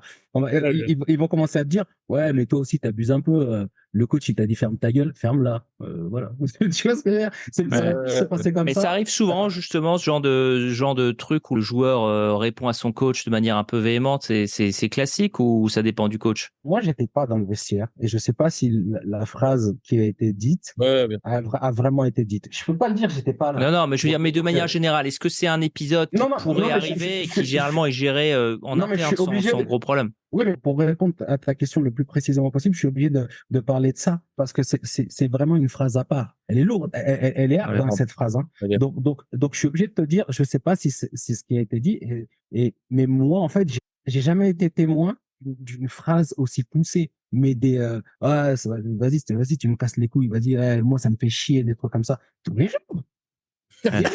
Même moi, ça m'est arrivé une fois à Lyon. Paul Le Guen était à fond sur moi pendant toute la mi-temps. C'était pour moi, quoi. Tu vois ce que je veux dire? J'ai regardé. À un moment donné, je dis wow, c'est bon, arrête. Pourquoi moi? Pourquoi tout le temps moi? On est 11 sur le terrain. Tu me prends la tête à moi que moi. C'est moi qui ai fait toutes les merdes. Et à un moment donné, il a vu, lui, il a dit non, mais c'est pas toi, mais il faut qu'on corrige ça, etc. Mais j'étais vraiment sorti de mes mains. Donc je lui dis oh, arrête de me saouler. Qu'est-ce que j'ai Normal, normal. Enfin, je veux dire, c'est une réaction humaine, quoi. et pourtant, c'était mon entraîneur et j'ai une tonne de respect pour Paul Le Guen. Mais à un moment donné, je lui dis, oh mec, arrête de me saouler, qu'est-ce que tu me saoules là? Et c'est humain, ça arrive, tu vois. Et il y a plein de trucs qui, bien sûr que des joueurs, ils ont dit à leur entraîneur, ouais, tu me fais chier, vas-y, vas-y. Il y a même des joueurs qui rentrent dans le vestiaire, leur entraîneur, il leur gueule dessus, ils enlèvent le maillot, ils disent, vas-y, ça me saoule, ça me casse les couilles, je veux plus, je veux plus. Et soit les coachs, ils disent, arrête, calme-toi et tout, ou soit les coachs, ils disent, tu joues plus, vas-y, tu sors. Il y a plein de trucs comme ça dans le vestiaire. Ouais, donc ouais, d'accord. Donc ça permet de comprendre que t'es pas du domaine de l'extraordinaire, quoi. Petite parenthèse fermée. Toute dernière question sur Paris. Quand t'es réintégré au groupe, ça doit être ultra bizarre. Parce que tu reviens, tu vois la moitié des mecs qui ont pas été vraiment là pour toi, alors que c'était coéquipiers. Tu rejoues quand même. Mais t'as gagné quand même. Mais t'as perdu quand même. C'est vraiment Ouais, déjà, t'as gagné ton combat, t'as perdu du temps. Qu'est-ce qui te passe par la tête à ce moment-là? Ça doit être émotionnellement, ça doit être incroyable. Parce que tu t'arrives avec ton pass, tu sais même pas si ton pass va marcher. Bah, en fait, non, quand je suis intégré, je m'en parle pas avec eux. Ah, tu t'entraînes pas avec eux? Non, parce qu'en fait, ça s'est vraiment passé en même temps, ma réintégration. La commission juridique de la Ligue ordonne ma réintégration. Ouais. Le lendemain, je vais au vestiaire. Mais, en fait, le coach me refuse l'entraînement. Ah, donc pareil, donc tu te prépares mentalement à ce qu'il y ait de nouveau une confrontation, quoi. Oui, bien sûr. Ils interprètent la décision rendue, en fait. Et donc, ils te disent, bah, oui, tu vas t'entraîner, mais voilà, tu vas t'entraîner tout seul. Un truc comme ça, quoi. Non. Au départ, c'est une décision. Et en fait, l'appel est non suspensif. Et donc, eux, ils considèrent que non suspensif, ça veut dire que c'est suspensif. Je sais pas pourquoi, hein. Ne me demandez pas pourquoi, je sais pas. Donc eux, ils considèrent que comme ils ont fait appel, je peux pas m'entraîner. Donc moi, je leur explique que non suspensif, ça veut dire que Jusqu'à ce que. jusqu'à ce qu'il y ait l'appel et qu'il y ait une nouvelle décision, j'ai le droit de m'entraîner avec l'équipe. Parce que c'est non, l'appel est non suspensif de la décision. Exactement. J'ai dit, oh, c'est une sacrée interprétation, ça, les amis.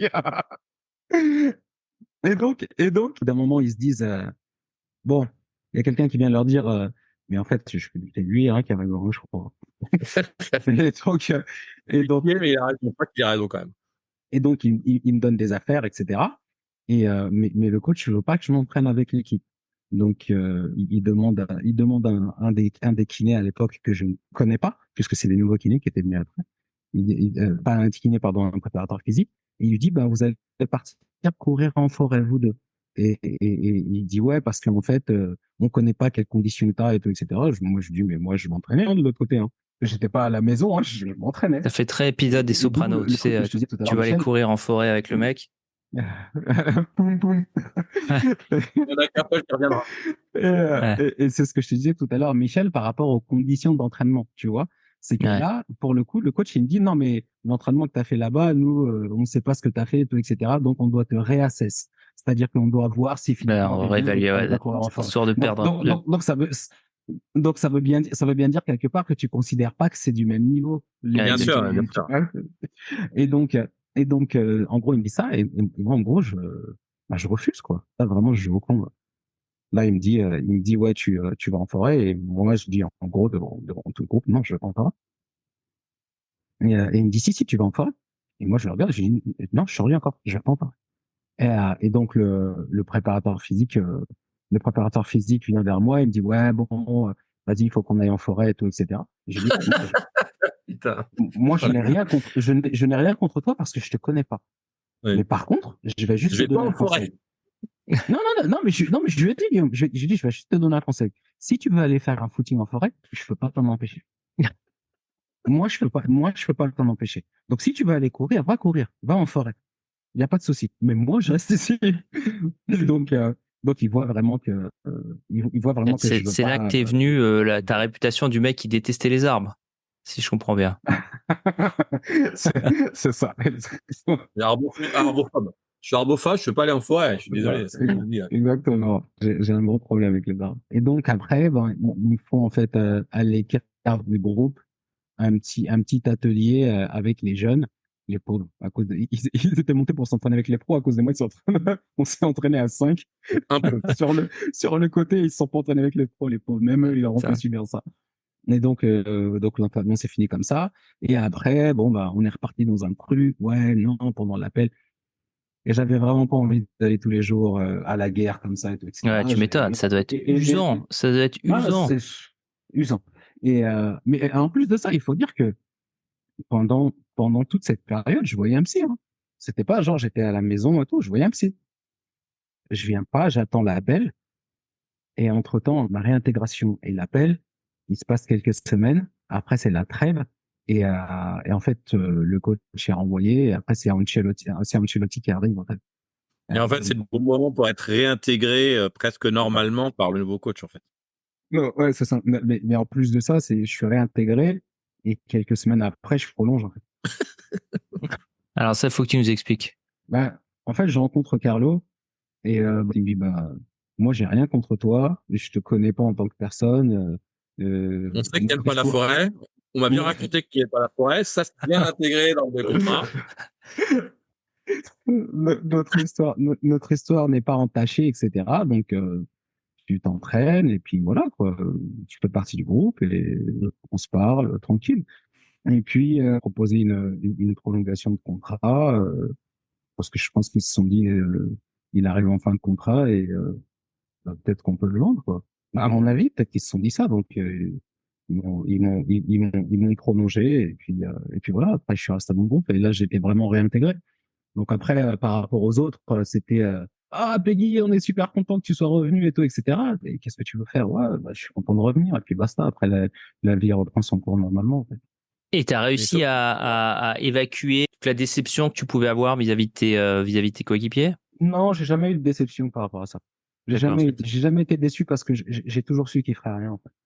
En fait, t'es D'accord. déçu quand t'attends quelque chose des gens. J'ai jamais rien attendu Je d'eux. comprends. Pour dire, dans cette période-là, en fait, j'étais vraiment tout seul. Hein. J'étais tout seul. Il y a personne qui pouvait comprendre ce que je vivais et il y a personne qui pouvait comprendre mon état d'esprit. Même, même mon père qui m'a suivi toute ma carrière et tout, etc. À un moment donné, je lui ai dit, il faut pas que tu rentres là-dedans, tu vas pas comprendre, en fait. Donc, laisse-moi régler ça. Et quand ce sera réglé, bah, voilà, quoi, je t'expliquerai. Et il m'a fait confiance. Il m'a dit, bon, je te fais confiance si tu penses que c'est le bon chemin à prendre. Ok, pas de souci. Mais même mon père, il n'était pas intégré. Donc, je pouvais pas en vouloir à mes coéquipiers puisque même mon propre père, je savais qu'il pourrait pas comprendre. Donc, eux, encore moins. En mars 2012, donc 7 mois après que tu sors du tunnel, quoi. C'est vraiment un combat de 7 mois quand même. Et donc, c'est 7 mois de solitude quand même, quelque part. C'est ça, exactement. Et au final, il ne rejoue plus qu'un seul match avec le PSG, c'est ça? C'est un match de Coupe de la Ligue. Tu rentres en fin de match. Comment t'es reçu par le public quand tu reviens sur le terrain? Bien, franchement, rien. J'avais de l'appréhension, mais bien. Mais Ouais. après, il faut dire un truc, c'est que j'étais dans le groupe. Ouais. Je peux dire que j'étais dans le groupe, j'étais sur le banc et tout, etc. Je rentrais jamais. Non, mais je suis totalement réintégré et je te dis, je suis sur le banc. Donc, ça veut dire que avant cette date d'octobre, quand je rentre et tout, etc., je m'échauffe aussi. Hein. Donc, les gens, Ouais. ils me voient, tu vois, s'ils avaient voulu me siffler, ils auraient pu me siffler là, quoi. Ouais, mais Donc, je pense, si tu veux, Peggy, moi, bon, pour le coup, à l'époque, j'étais pas en France, mais j'ai été quand même en contact avec des supporters parisiens. Ils étaient plutôt d'accord avec ton combat, hein, honnêtement. Je pense que le combat que tu menais, même s'il était solitaire, était pas considéré par les supporters parisiens comme quoi c'était toi qui entachais le Paris, mais c'était plutôt l'inverse. Enfin, moi, les feedbacks à l'époque de 2012, c'est ouais, c'est quand même un club de jobards, quoi. C'était plutôt Paris qui faisait le jobard. Oui, mais ça, c'est les feedbacks de 2012. Et tu fais bien de le préciser. Les feedbacks de 2011 n'étaient pas les mêmes que les feedbacks. Ouais, je suis d'accord. Il y a eu un bon changement, ouais, parce qu'effectivement, à un moment, tu te fais huer alors que quelques mois plus tôt, tu sauves, bon, pas tout seul, hein, bien sûr, mais tu contribues vraiment à sauver le club de la relégation en marquant des buts importants. Tu claques pas mal de buts en Coupe d'Europe, en championnat. Enfin, c'est vraiment là que tu vois que le supporter a une mémoire de poisson rouge, quoi, parce que ça Ouais, fluctue où il beaucoup. comprend le combat, où il comprend plus le combat. Parce que Bah, si tu veux, c'est ce que dit Peggy. Au départ, tu avais l'habitude que ça se finisse toujours comme ça. C'est-à-dire, Ouais, les c'est mecs vrai étaient mis aussi. dans le lobe et ils se cassent. Donc, à la fin, bon, t'as un schéma. Et donc, à la fin, comme disait Peggy, à la fin, t'as un effet de meute. C'est que, bah, le schéma est comme ça. Donc, les supporters, ils rentrent dans le schéma de meute qui dit, bah, faisons casser les mecs du loft. Puis, à un moment, quand quelqu'un dit, ah, mais c'est quand même bizarre, il y a un peu une prise de conscience, il dit, ouais, mais attends, en fait, c'est débile. Et je crois que la débilité du système a été prouvée justement par le cas. Et quand tu commences à perdre, et quand Paris commence à perdre, bah, c'est là où quand même tu dis, ah ouais, il y a un sens commun qui montre que c'est Paris qui est un club de débiles. Et je pense que tu as eu ce changement-là. C'est pour ça que le combat, finalement, il était quand même utile, parce que si tu avais abandonné, eh ben, le schéma traditionnel qui est de dire, bah, les supporters suivent le club parce que, en fait, celui qui est contre l'institution, c'est le joueur qui veut pas partir. Il a été brisé par le cas Peggy. Parce que après, tu dire, ah ouais, c'est un club de débiles. c'est c'est- c'est d'autant plus vrai ce que tu dis, c'est que en plus de ça, je l'ai mené parce que le combat aussi, je l'ai mené aussi parce que c'était pas rien. Parce Bien que sûr. sincèrement, si ça avait été un autre club, je l'aurais pas fait. Non, mais tu dis bien sûr, mais c'est important pour moi de dire que sincèrement, j'adore Paris, j'adore le PSG. Quand petit, c'était mon club, vraiment.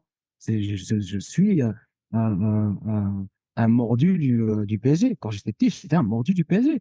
Et jouer au PSG, pour moi, c'était une fierté de dingue. J'adore ce club. J'adore le PSG, vraiment. Et je pense que si ça avait été dans un autre club, je ne me serais pas battu comme ça. Et je trouvais ça injuste pour moi d'être venu dans un club que j'adorais, d'avoir baissé mon salaire pour jouer dans ce club. Parce que quand je suis arrivé au club, j'ai baissé mon salaire, j'ai divisé mon salaire par deux. Et à la fin, me retrouver dans une situation comme ça, pour moi, ça me paraissait insensé. Et je l'ai fait vraiment parce que ce club était important pour moi. Si ça n'avait pas été un club important, je ne l'aurais pas fait. Je serais Genre, si ça avait parti. été Nantes, par exemple, si tu l'aurais pas fait. Pourquoi Nantes? Parce que Je suis Nantes, ça fait une Nantes. tu disais un club qui est pas important, donc forcément. Pourquoi tu veux tirer sur Nantes comme ça? Parce que Et parce c'est que tu es un fan de Nantes, parce que je suis un fan de Guillaume. Nantes et il le fait. Guillaume. Ah, d'accord, ok. Je me disais, pourquoi Nantes sort du chapeau, quoi? Nantes tirera toujours du chapeau quand il faudra raconter une sale histoire. Moi, je me permets jamais de le faire sur Strasbourg. Je suis toujours Ah oui, bah nickel. Je suis toujours Ouais. nickel. Alors, on a pris énormément de temps. On a encore plein de questions. Donc, on va faire des questions courtes. On va essayer. Tu vas à Marseille. Tu fais une saison vraiment. Bon, déjà, Lyon, on a à peine parlé. Mais Marseille, tu fais une super saison. 35 matchs, 10 buts. Et tu pars à Auxerre. Qu'est-ce qui s'est passé? Ce qui s'est passé, c'est que je pense que c'était un misfit, Marseille. Moi. C'était pas un bon match. C'était pas un bon match. C'était pas une bonne période. C'était pas, en fait, le timing était pas bon. Au tout départ, je veux rester à Lyon, en vrai. Et en fait, quand ça part comme ça part mal. J'ai absolument rien contre Marseille, mais j'aime pas Marseille, par exemple, comme j'aime le PSG. Ouais, Mais, mais, tu remplaces ton sosie, en gros. Toi, tu es le sosie maigre de Drogba. Alors, lui, c'est ton sosie gros. Je sais pas comment. Maigre. Et donc, c'est vrai que c'est chaud quand même de remplacer Drogba comme ça. En plus, moi, je trouve que c'était mais des surtout, méga- Surtout que vous n'avez pas du tout le même profil. Hein. ouais, mais Ouais. surtout qu'on n'a pas le même profil et surtout que je suis à la base, je viens pas pour le remplacer. À la base, Ouais. quand ils le vendent, ils me prennent et quand ils me prennent, ils me disent qu'ils vont prendre un point de fixation devant, qui serait soit Berbatov, soit Morientes. Donc moi, je me dis, bah, c'est bien, tu sais, l'année dernière, je jouais avec Albert, ça s'est bien passé parce que j'aime bien jouer avec un point de fixation et tout, etc. Et là, j'arrive et au final, c'est moi le point de fixation. Donc je me dis, merde, ça va pas être cool. Et donc, c'est pour ça que je te disais que c'était un mismatch. Ça a pas marché. Ça a juste pas marché, c'est la vie, c'est comme ça. Pourtant, tu marques à mort. Tu fais une bonne saison. Hein, tu marques. Ouais, je crois Ouais, que tu termines meilleur buteur, hein, si mes ouais, souvenirs sont non, bons. je termine meilleur buteur de l'équipe. Mais après, c'est toujours une question de perception, tu sais. Les gens ne veulent pas s'arrêter sur la perception. En gros, les gens ne veulent pas se dire, ils veulent jamais dire pourquoi ils aiment ou pourquoi ils aiment pas un joueur. Ouais. Pourquoi ils aiment ou pourquoi ils aiment pas un joueur, c'est une question de perception. Moi, j'arrive, je joue, je marque 10 buts, je termine meilleur buteur du club. On va dire, tu avais la moitié qui était pour moi, tu avais la moitié qui était contre moi. Et à l'intérieur du club, ça se passait pas très bien. Donc, c'est pour ça que je pars, en fait. Tout est fait pour que je parte, en fait, du club. Tout est fait pour que je parte. Comme je le sens, bah, je me dis, bon, bah, voilà, il faut partir. Si ça marche pas, ça marche pas. Et la saison d'après, Mamadou arrive, Nyang, et Mamad, il fait la même saison que moi. Il marque 10 buts. Ouais, exactement. Et lui, c'est le phénomène. Direct. Oh, on l'adore, il est super fort et tout, etc. Et c'est là où tu vois qu'il y a deux sens de perception dans le truc. Peut-être que la façon que j'ai de marcher, ça leur plaisait pas, ou la façon que j'ai de courir, ça leur plaisait pas, ou la façon que j'ai de marquer des buts, ça leur plaisait pas, ou la façon. Mais c'est juste une question de perception. C'est plus une question de qualité, c'est juste une question de perception. Toi qui as joué dans pas mal de classicos, que ce soit pour Marseille ou pour le PSG, avec un but, il me semble, pour le PSG. C'est de quel côté que tu les as vécus? Alors, j'imagine comme tu es plutôt fan du PSG, ça va être la réponse du PSG, mais c'est de quel côté que tu l'as vécu le plus intensément? Du côté parisien, mais là, je suis en train de réfléchir. Non, j'ai marqué plus qu'un but.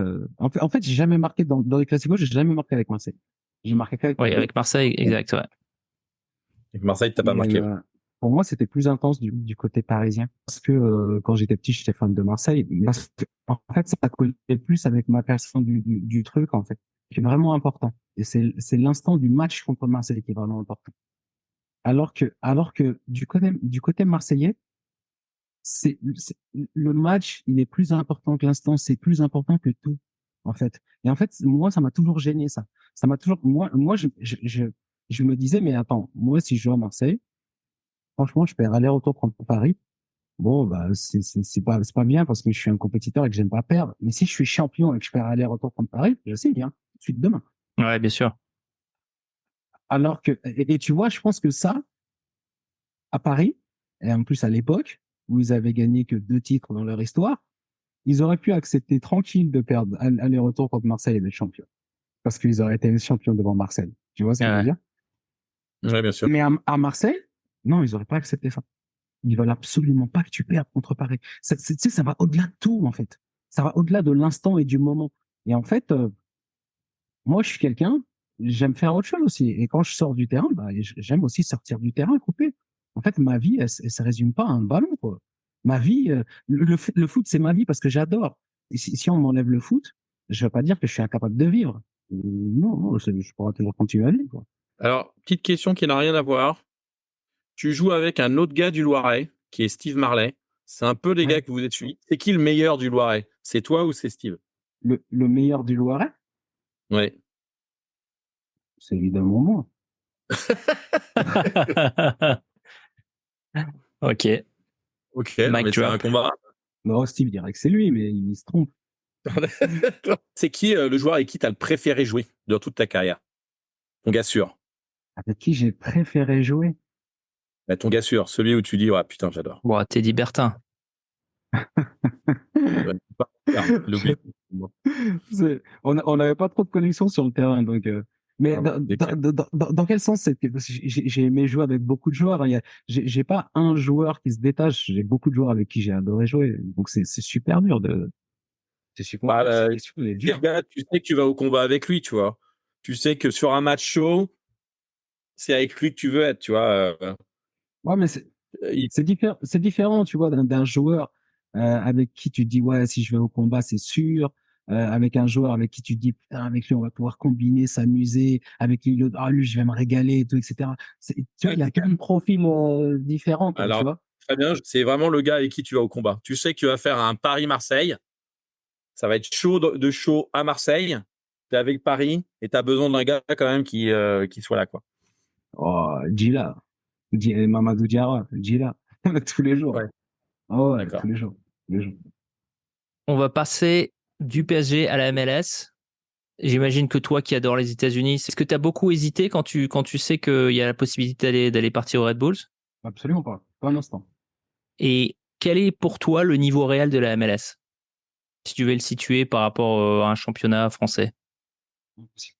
Impossible à situer. Tous les gens qui se prêtent à cet exercice, je les comprends pas, en fait. C'est impossible. C'est D'accord. impossible parce C'est un qu'il autre monde. y a trop de disparités entre les équipes elles-mêmes.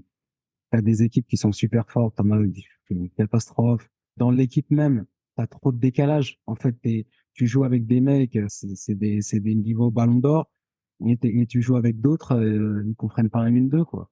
C'est super dur. C'est dur. Les gens, ils se rendent pas compte à quel point c'est dur de jouer en MLS. Et peut-être la Coupe de France, alors. C'est la Coupe de France, c'est-à-dire que tu peux jouer Bon, avec. ouais, mais la Coupe de France, c'est pas réellement un niveau parce que tout le monde est à fond, en fait. Tu vois, même la Coupe de France, c'est dur, hein, parce que pour te faire sortir par une équipe de CFA, les mecs, ils te marchent dessus, ils te rentrent dedans, ils mènent 1-0, et puis toi, tu tires 15 fois sur la barre, 12 fois sur le poteau, et tu sors. Tu vois? Parce que eux, ils sont max de max, ils sont max de ce Ouais, qu'ils peuvent faire. ouais, alors.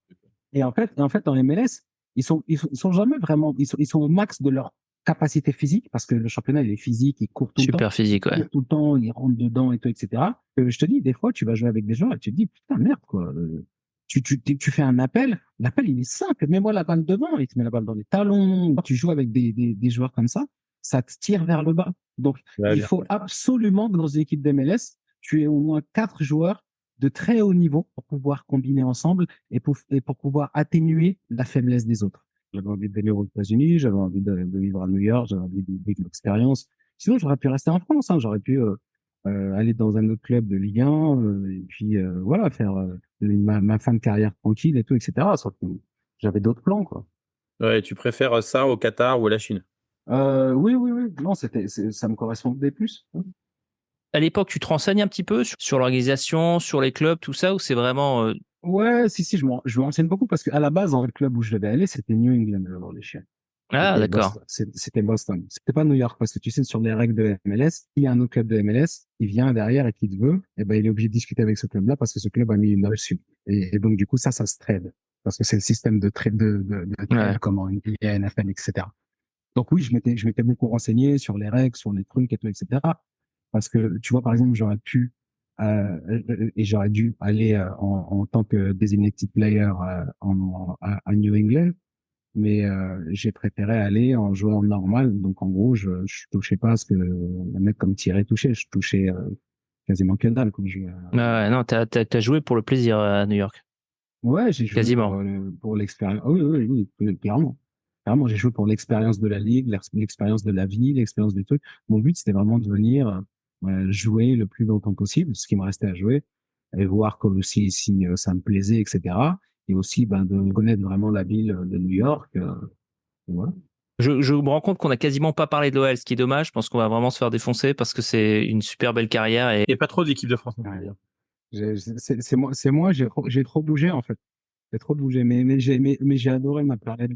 J'ai adoré ma période lyonnaise. Hein, ça. Franchement, Lyon, sincèrement, c'était c'est le seul club de toute ma carrière dans lequel j'ai joué où à la fin d'un match, et j'étais pas fatigué.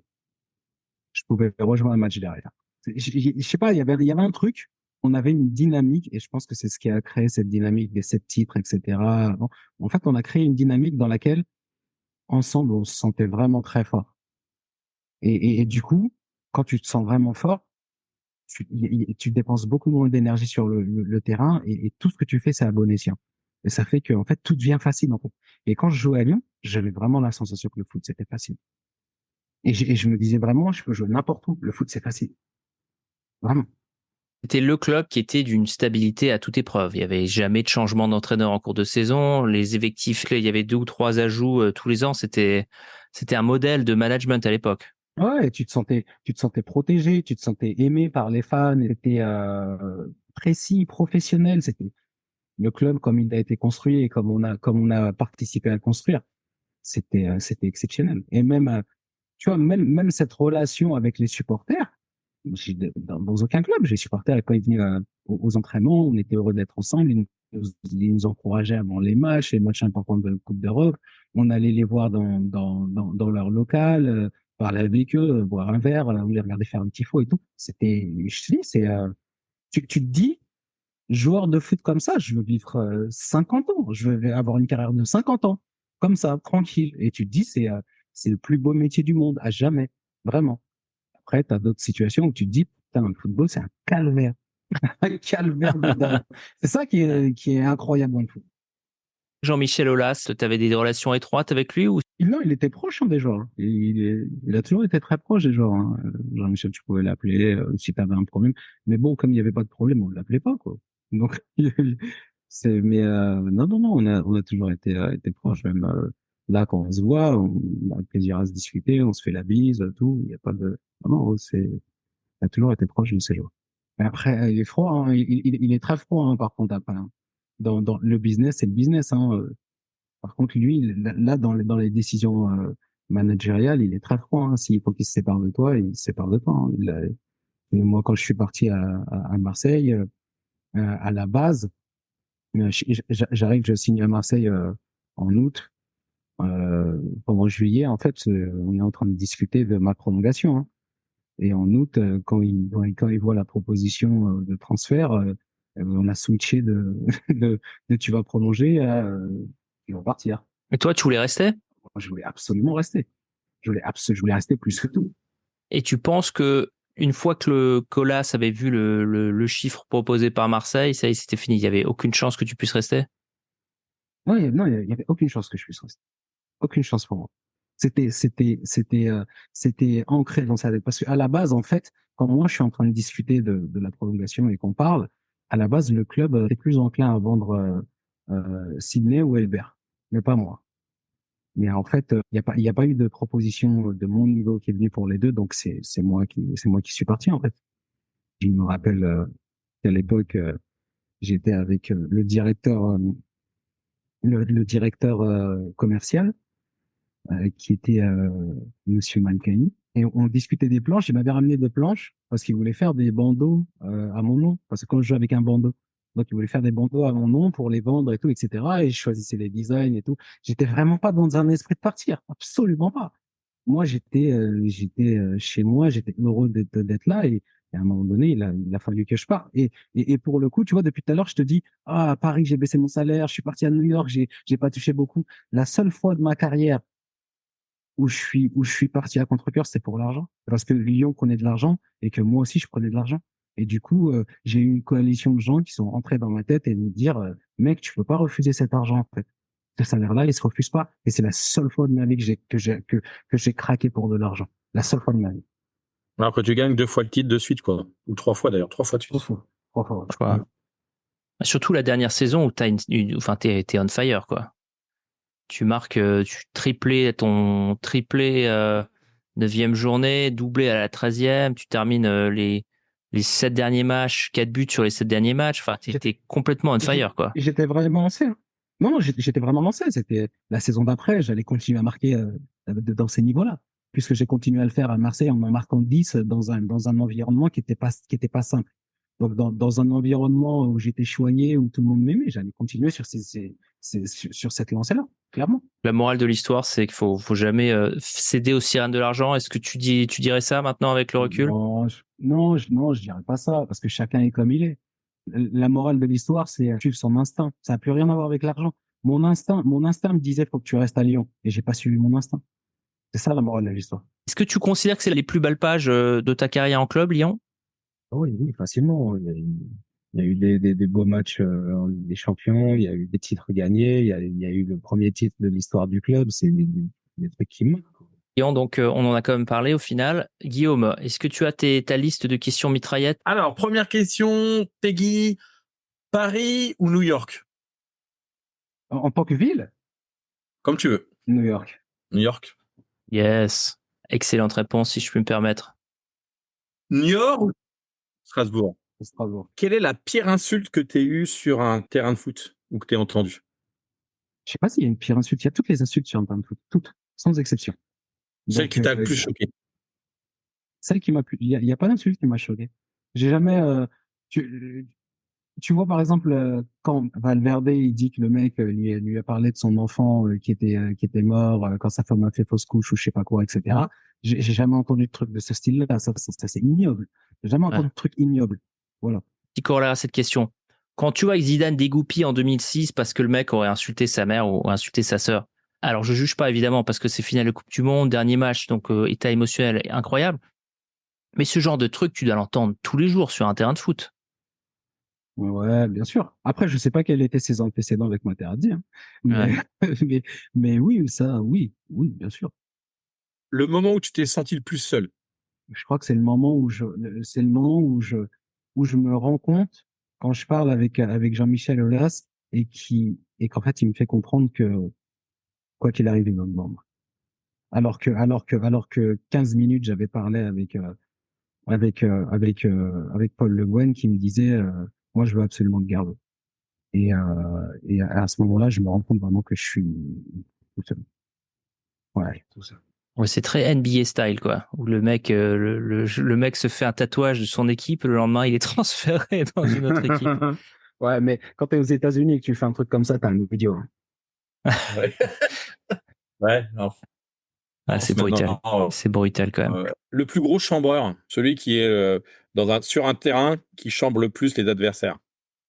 Ça va peut-être vous paraître bizarre, mais je dirais William Loco. Le petit frère de Patrice. Ouais, des chamois. Des chamois, pour le coup, il jouait aux chamois. Exactement. Lui, c'était quelque chose. Il est tout le temps en train de chambrer, tout le temps en train de raconter des blagues. Ouais, c'était vraiment un gros chambreur. Ton but le plus mémorable? Mon but, je l'ai dit, c'est. D'accord, donc le but contre Twente en Coupe d'Europe, avec le PSG. J'ai marqué d'autres beaux buts, j'ai marqué des beaux buts à la Méno et tout, etc. Mais en fait, pourquoi il est mémorable, c'est tout ce qui aime le but, en fait. Le but, il est sensationnel parce que, en fait, comme je le disais, je demandais au banc à chaque fois, il me disait, ouais, il faut en marquer un autre. On marque le troisième et je pensais que c'était fini. Ouais. Et le banc, donc, m'a fait, ouais, c'est bon, c'est fini, en fait. Et je me retourne, genre, 5 minutes plus tard, ils me disent, non, il faut un autre. Je leur dis, les gars, arrêtez, quoi. Et je leur dis, sûr? Ils me disent, oui, il faut un autre. On va jouer pendant 5 minutes. Donc, on essaie de marquer, on pousse et tout, etc. Eux, ils poussent aussi pour marquer parce que eux aussi, ils pouvaient se qualifier s'ils nous battaient. Donc, ils perdaient 3-1, donc ils essayaient de pousser pour revenir et tout au score. C'est un match ouvert, c'est pas un match marrant. Et à ce moment-là, mon lacet, il se défait. Donc, moi, je suis en position d'attaque quand les autres, et je me dis, putain, je vais refaire mon lacet quand ils vont partir, quand ils seront vers notre point, peut-être qu'il y aura un 6 mètres, un truc comme ça. Et comme je les vois attaquer et moi, c'est de mémoire, je suis côté gauche pour nous. Et eux, côté gauche pour eux, donc côté droit pour nous, ils sont en train d'attaquer vers le côté de corner. Et donc, à ce moment-là, je me baisse et je commence à faire mon lacet. Et au moment où je fais mon lacet, Ludo, Julie, il récupère la balle. Et il dégage. Mais vraiment, s'il vous dit qu'il m'a fait une passe, il ment. Il a dégagé la balle. Et C'est pas une ouverture. Ouais, mais quand tu regardes l'action, elle est super parce que ça fait une ouverture. Mais à la base, il veut juste dégager la balle parce on est sous pression. Et il la dégage, elle est tendue comme ça, elle part comme ça à ras du sol. Et elle passe devant moi comme ça. Et en fait, j'arrête de faire mon lacet. Et là, à ce moment-là, je me mets à courir. En fait, je suis accroupi. Et à ce moment-là, je commence à courir. Et je cours et je prends la balle. Et c'est là où je passe devant le défenseur. J'arrive devant le gardien, je fais feinte, j'attends qu'il tombe. Et après, je marque. Et après, c'est là où je pars, je vais être devant le cop et je me mets à genoux. Mais moi, je pense que je suis tout seul. Et après, je vois tout le monde me sauter dessus. En fait, ils me sautent tous dessus, etc., etc. Et c'est là où je vois, il y a tout le monde. Il y a le gardien de but, il y a les remplaçants avec leur parquage. Il manquait plus que le kiné. Et du coup, Il était dans la forêt. et du coup, c'est exactement ça. Et du coup, tout ça fait que ce but, pour moi, il est mémorable. Parce que la sensation que j'en ai, à voir tous les mecs, en fait, c'est vraiment là où tu te dis, putain, c'est un vrai sport collectif qu'on fait.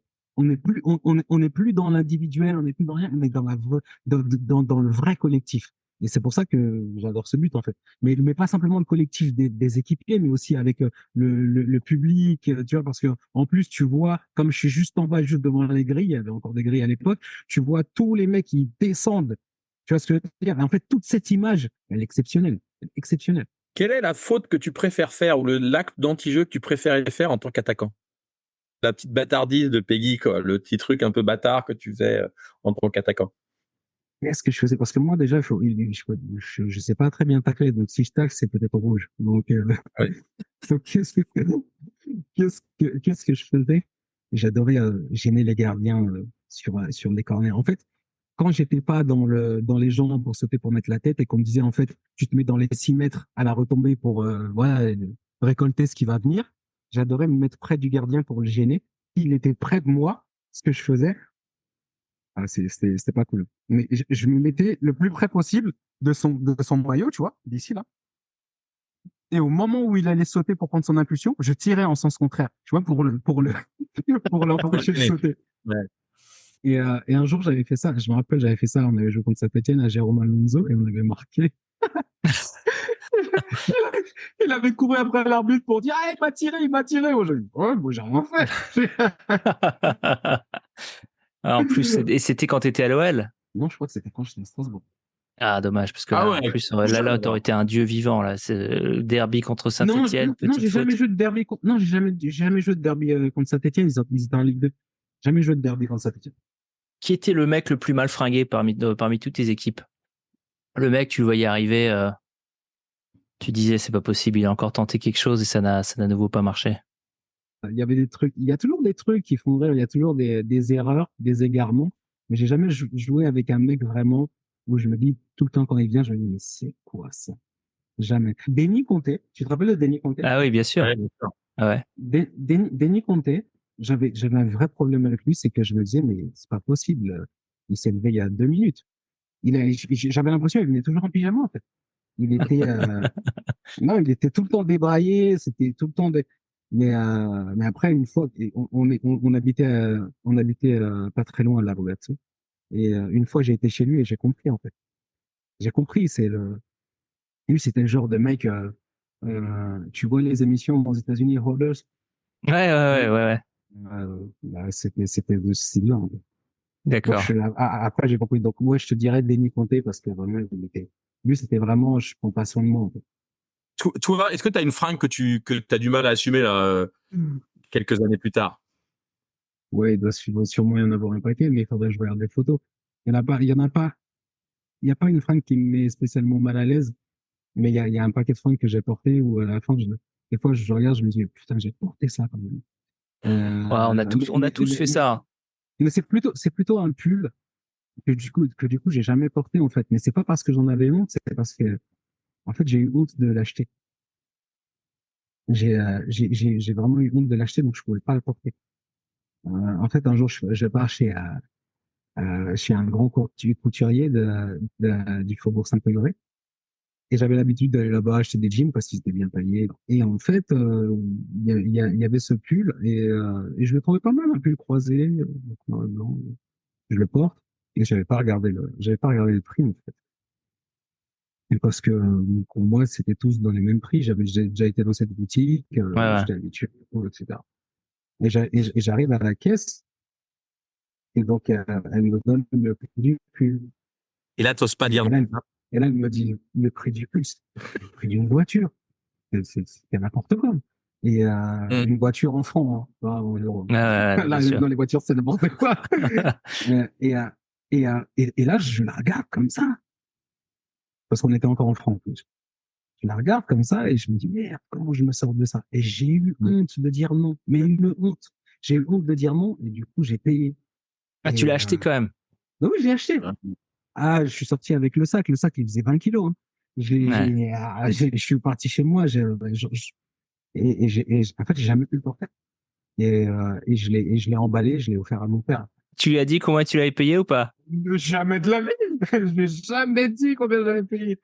Il s'en sert pour sortir les poubelles le dimanche. Ouais, j'allais dire, Et ouais, il dit, c'est ah bah, ça. le pull à 10 000 euros, c'est cher. Non, non, là, je lui jure un sentiment. Quoi, un cadeau pour sortir les poubelles? T'as pas le droit de faire ça. Je veux plus jamais le voir faire ça. Et puis, je peux pas lui dire le prix. Je peux lui dire le Ouais. prix. J'en ai honte encore. J'en ai honte encore. C'est pour ça que maintenant, moi, je dis non. Là, ça m'a vacciné. Hein. Maintenant, si tu me dis un truc Ouais. et tout, etc., j'arrive, j'ai acheté que ça.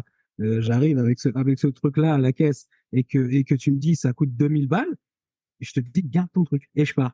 Alors qu'avant, j'aurais pas. Maintenant, l'histoire du pull, ça m'a complètement vacciné. Vous vous rappelez de Serra, Ouais. l'arrière droit du PSG, Ouais. et Marcos Serra. Ah oui, Et oui, Qui oui. est on- un Brésilien au nom de c'est Roumain. ça. Quoi. C'est ça. Non, non, non. Serra, c'est une région du Brésil. Ouais, mais il a un nom, je trouve que ça fait un peu, tu vois, Chiarou, un peu roumain, mais ouais, oui, non, mais je vois très bien. Un Et défenseur. donc, on était en stage aux États-Unis et il est parti, ne me demandez pas pourquoi, il est parti acheter un iPhone dans des vendeurs de rue. Je sais pas pourquoi. Il y a l'Apple Store qui est là-bas et lui, Ouais. il va dans la rue acheter un iPhone. On sait faire un deal. Bah, un deal à $800, je sais pas si c'est un deal. Hein. Et donc, il revient avec l'iPhone et il nous dit, putain, les gars, j'ai acheté un iPhone, mais il a l'air bizarre, l'iPhone. Et on prend l'iPhone, là, et on était quoi? On était 5-6, tu vois. Mais quand je vous dis crise de rire, je pense que j'ai jamais rigolé autant en prenant un téléphone. Le téléphone, déjà, T'es vide. l'interface pour changer de page. Tu vois, l'iPhone, tu fais comme ça et ça tourne. Donc là, il fallait appuyer et pousser comme ça. Si tu faisais pas ça, si tu appuyais pas fort pour pousser comme ça, la page ne tournait pas. Si tu faisais ça, la page ne tourne pas. Il fallait appuyer et tourner la page comme ça. Déjà, crise de rire. On rameutait tout le monde. On a dit, essaye de tourner la page. C'était devenu un jeu. Crise de rire. Et Marcos, il est là, il nous regarde, mais vraiment dépité. On retourne le téléphone, il me dit, mais attends, mais où t'as acheté ça? Il dit, non, mais attendez, en plus, à un moment donné, j'ai eu un problème pour mettre ma puce. Et quand tu mets ta puce dans l'iPhone, tu sais, il te donne le truc là, Ouais. Ouais. la puce, elle sort par le haut du téléphone. Ouais. Non, lui, c'était un téléphone où il fallait enlever la coque et mettre la puce dedans. Waouh! Alors là, on lui a dit, mais non, mais il faut que tu ailles te battre avec celui qui l'a vendu, c'est pas possible. Ouais. Et là, il s'est senti tellement mal. Et en plus, Marcos, c'est quelqu'un qui prie beaucoup. Il est pasteur d'ailleurs, je crois. Et pour lui, c'était impossible d'aller, de faire un scandale ou quoi et tout. Il a dit, bon, bah, c'est comme ça, c'est la vie, c'est pas grave, etc. Il va garder son téléphone. Il a gardé son téléphone, tu vois, dans la série des mecs qui osent pas, qui ont un truc. Attends, moi, ça m'appelle ma première fois à New York. C'était en 92, 93. J'arrive à Times Square et je vois, tu sais, tous les magasins qui disent, qui sont toujours en liquidation permanente, tu sais. We're going out of business. Tu sais, c'est les magasins, mais ils sont 365 jours par an, ils sont going out of business. Donc, moi, j'y vais et tout. Je vois une montre, une Casio, donc années 90, hein, une montre de course. Je me dis, excellent, je vais acheter ça pour ma sœur, etc. En plus, c'est à 70%, tu vois. Je crois qu'elle est à $70. Je me dis, bon, c'est cher, mais punaise, le prix de base, c'était $200. Je me dis, je fais une affaire de malade. J'achète le truc. Je sors du magasin. Ensuite, je vais dans un autre magasin. Je fais, ah, tiens, c'est marrant, ils ont la même montre. Je vais dans le magasin. Le prix de base, hein, alors que c'était aussi un magasin pareil, hein, même si le prix de base était $35. Je m'étais fait niquer dans les grandes largeurs. Et effectivement, j'ai même pas osé retourner chez le mec, quoi. Tu vois, c'est ce que tu dis. Non, mais tu prends ton petit Échec, honneur. tu le mets échec dans une poche. cuisant. Oh, Ah, c'était Ouais, horrible. Ouais, mais t'apprends, hein. Guillaume, t'as épuisé toutes tes questions. Ouais. Je crois qu'on en avait encore une. C'était le plus gros fêtard qui était le Henri Michel de ton époque. Le George Best, hein, c'est selon. le plus gros fêtard. Mais qui arrivait à venir le lendemain à l'entraînement. Il n'y a pas d'ultime qui arrive premier à l'entraînement. Tu peux pas leur donner ça. C'est ultime, ils arrivent à l'entraînement. Il y en a qui viennent pas à l'entraînement. Mais D'accord.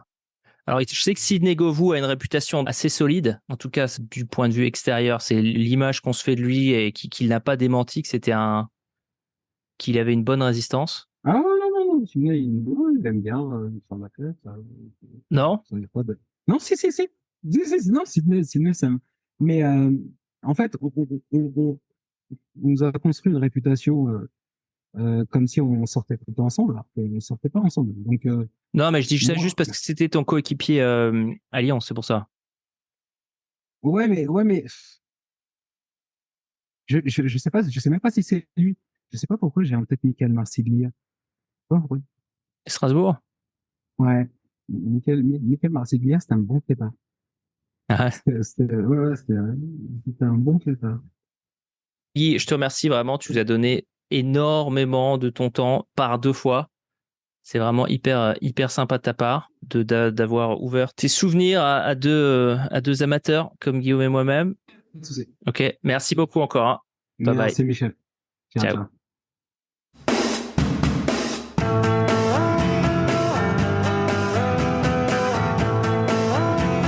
C'est la fin de notre deuxième volet consacré à Peggy Luyindula. On se retrouve la semaine prochaine pour un nouvel épisode du podcast des légendes. D'ici là, n'hésitez pas à joindre nos communautés sur Facebook, Twitter, TikTok, YouTube ou Instagram. Ou alors tout simplement venez rejoindre notre newsletter sur notre site web www.lepodcastdeslégendes.com. Merci encore à toutes et à tous. On se retrouve la semaine prochaine. I could understand just what was happening at the time.